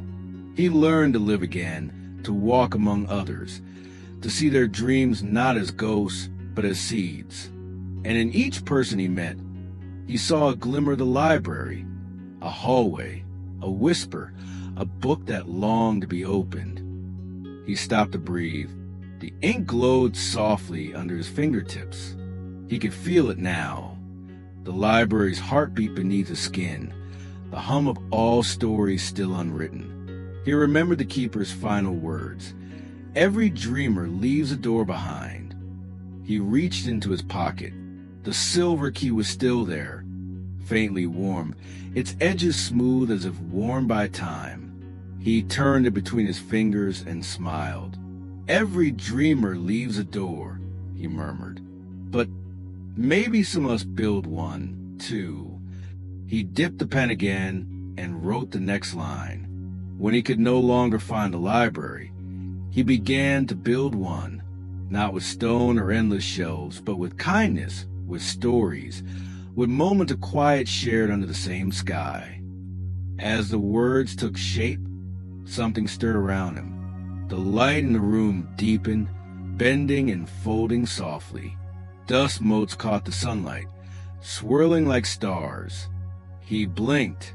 For an instant, the walls seemed to melt away. He was sitting once more among shelves, not the old ones, infinite and heavy, but gentle spirals of light that curve into the horizon. The library was there, or perhaps it had never really left. He didn't stop writing. "The Library of Dreams is not a place," he wrote. "The ink bright is a comet's tail. It is what remains when someone chooses to remember. Every story, every hope, every love that refuses to fade becomes a book upon its shelves." He could almost hear the keeper's voice, faint but smiling. "You understand now." He whispered, "I do." He wrote the final line slowly, carefully. In the end, he did not stay, nor did he leave. He simply became what he had always been, a story still being written. And somewhere under the endless sky, his words turned into light. He set the pen down. The ink shimmered, then stilled. The glow faded until only the faint silver letters remained, glinting softly in the morning sun. He leaned back, letting out a long breath. It was done. The book was complete. The room around him returned. The window, the desk, the light. Yet something had changed. The air felt lighter, the silence deeper, the sunlight gentler. He realized that this small room, this quiet morning, was as much the library as the infinity he had once walked. He closed the book carefully. The cover felt warm beneath his hand, almost pulsing, as though alive. On its spine, where there had once been no title, silver letters formed slowly, shimmering into existence. "The Library at the Edge of Dreams." He smiled. "So that's what it was called," he whispered. For a moment, he simply watched the letters glow. Then, standing, he walked to the window. The morning stretched before him. The sky pale blue, streaked with soft clouds. Somewhere beyond that horizon, he thought he saw a flicker of starlight. He placed the book on the windowsill, where the sun could touch it. The silver ink caught the light, and for a brief second, he thought he saw movement. Faint ripples as if the words themselves were breathing. He whispered, "Thank you," though he wasn't sure if he was speaking to the keeper, the library, or the dream itself. Maybe all of them. The wind picked up, turning the final page on its own. The sunlight struck the ink, and for one fleeting heartbeat, it shone so bright it looked like the stars themselves had been written into the page. And then it stilled. He stepped back, smiling. Somewhere deep inside, he knew the story wasn't ending. Not really. It was only changing hands. For all who dreamed, who remembered, who searched for meaning between the lines, the library would always be there waiting just beyond the edge of sleep. He turned away from the window, light filling the room around him, and whispered the final words, not to the book, not to the past, but to everything that still waited to be written. Every ending is only a door. And with that, he walked toward the light. The library was quiet again. The endless corridor shimmered faintly beneath the glow of unseen stars, their light bending through dust and dream. Shelves stretched outward into the dark, soft as memories, vast as eternity. Each book hummed gently, 1,000 heartbeats made of ink and whispers, all part of the same slow, breathing silence. And in the center of that quiet, a single book glowed brighter than the rest. It was small, its leather binding still new, the silver letters on its spine shining softly. The Library at the Edge of Dreams. The keeper stood before it, her ageless hands resting on the shelf. Her eyes lingered on the title, her expression calm but tender, as if gazing upon something both familiar and far away. She could still feel him, the traveler, his story, his questions, his quiet smile as he found peace among her shelves, his voice, faint but steady, echoing in the memory of the halls. She closed her eyes, letting the sound of the library's breathing wash over her. For the first time in a very long time, the place felt full, complete. The shelves had rearranged themselves overnight, as they always did after a story ended. Books whispered softly to one another, pages rustling with a kind of contented sigh. New paths had formed, spiral stairways of golden light, bridges of floating tomes that led to unknown corridors. The library was alive, reshaping itself to make space for one more dream. And that dream was his. The keeper reached out, brushing her fingertips across the book's cover. The leather was warm. The light beneath it pulsed softly, slow, steady, peaceful. "He found his ending," she murmured, voice quiet as moonlight. "Or perhaps he found his beginning." Her words echoed faintly, fading into the stillness. The shelves seemed to listen. Somewhere in the distance, a page turned by itself, a soft flutter like the wing of a bird. She smiled. "Rest now," she whispered to the glowing book. "You've traveled far enough."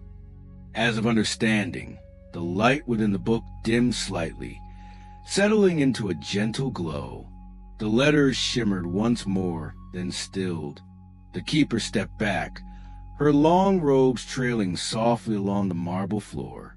The library's air moved around her, cool and quiet, alive with a hum of sleeping dreams. She walked slowly through the aisles, her footsteps echoing like distant rain. Everywhere she looked, the stories glowed faintly, some pulsed with golden warmth. The dreams of those who had loved deeply and lost gently. Others flickered in shades of blue, peaceful and deep, the color of souls who had found rest. A few shimmered in hues she couldn't name, colors of grief, of wonder, of lives that had never truly ended. She paused before a shelf lined with the oldest books, those whose ink had nearly faded, whose pages were held together by memory alone. With a sigh that was neither sad nor weary, she traced a finger along one of the spines. "You're all still here," she said softly. "Every word, every dream."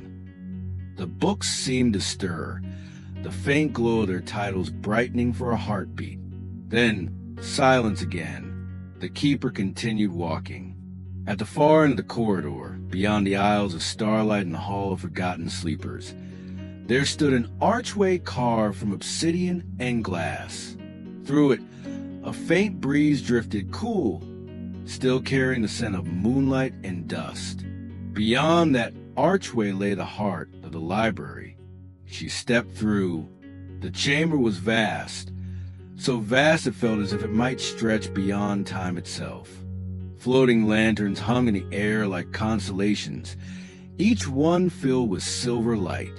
Beneath them, a circular platform of glass reflected everything above, as the sky and earth had met here endlessly.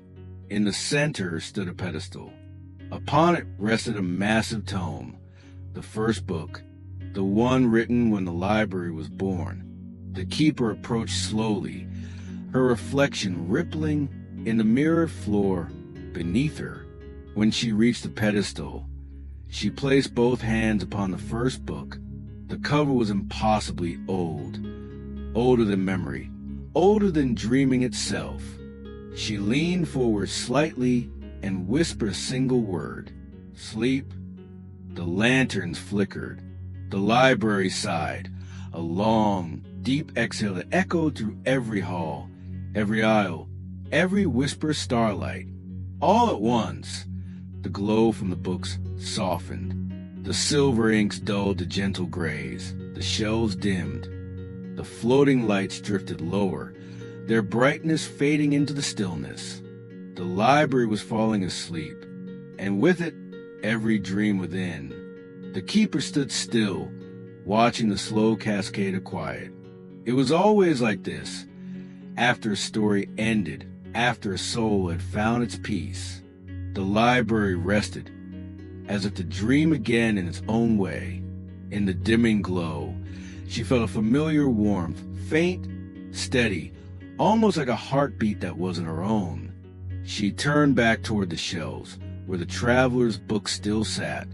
It pulsed once, and in that pulse, she heard a sound, faint as a breath, soft as memory. His voice, drifting through the still air. "Thank you." The keeper closed her eyes. "And thank you," she whispered back. Silence followed, but it was not empty. It was full of peace, the kind that exists only when everything has found its place. The lanterns above flickered once more, their light weaving across the mirrored floor like the final ripple of a dream before waking. The keeper moved to the edge of the chamber and sat upon the lowest step, her hands folded loosely in her lap, her gaze distant, thoughtful.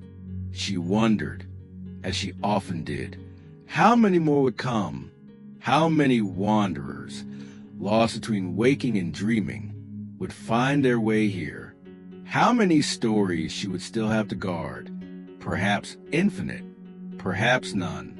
It didn't matter. The library would wait, as it always had, and she, too, would wait. A hush fell over the entire realm, a stillness so pure it seemed even time itself paused to listen. The floating dust settled like slow snow. The shelves stood unmoving, the stars above dimmed to the faintest glow. The keeper rose once more and walked back to the traveler's book. She touched its spine gently and smiled. "Sleep well," she said, and meant it. Then she turned away, her figure dissolving slowly into the quiet glow, as though the light of the library itself was reclaiming her. Behind her, the last lantern flickered once. Its light pulsed through the halls, one slow heartbeat of silver, and then faded into darkness. The library slept, its stories breathed softly in the dark, their whispers blending into the rhythm of the eternal dream. Somewhere beyond the veil of waking, a single page turned itself. Quietly, reverently, the sound echoed faintly like a sigh, and then there was only peace.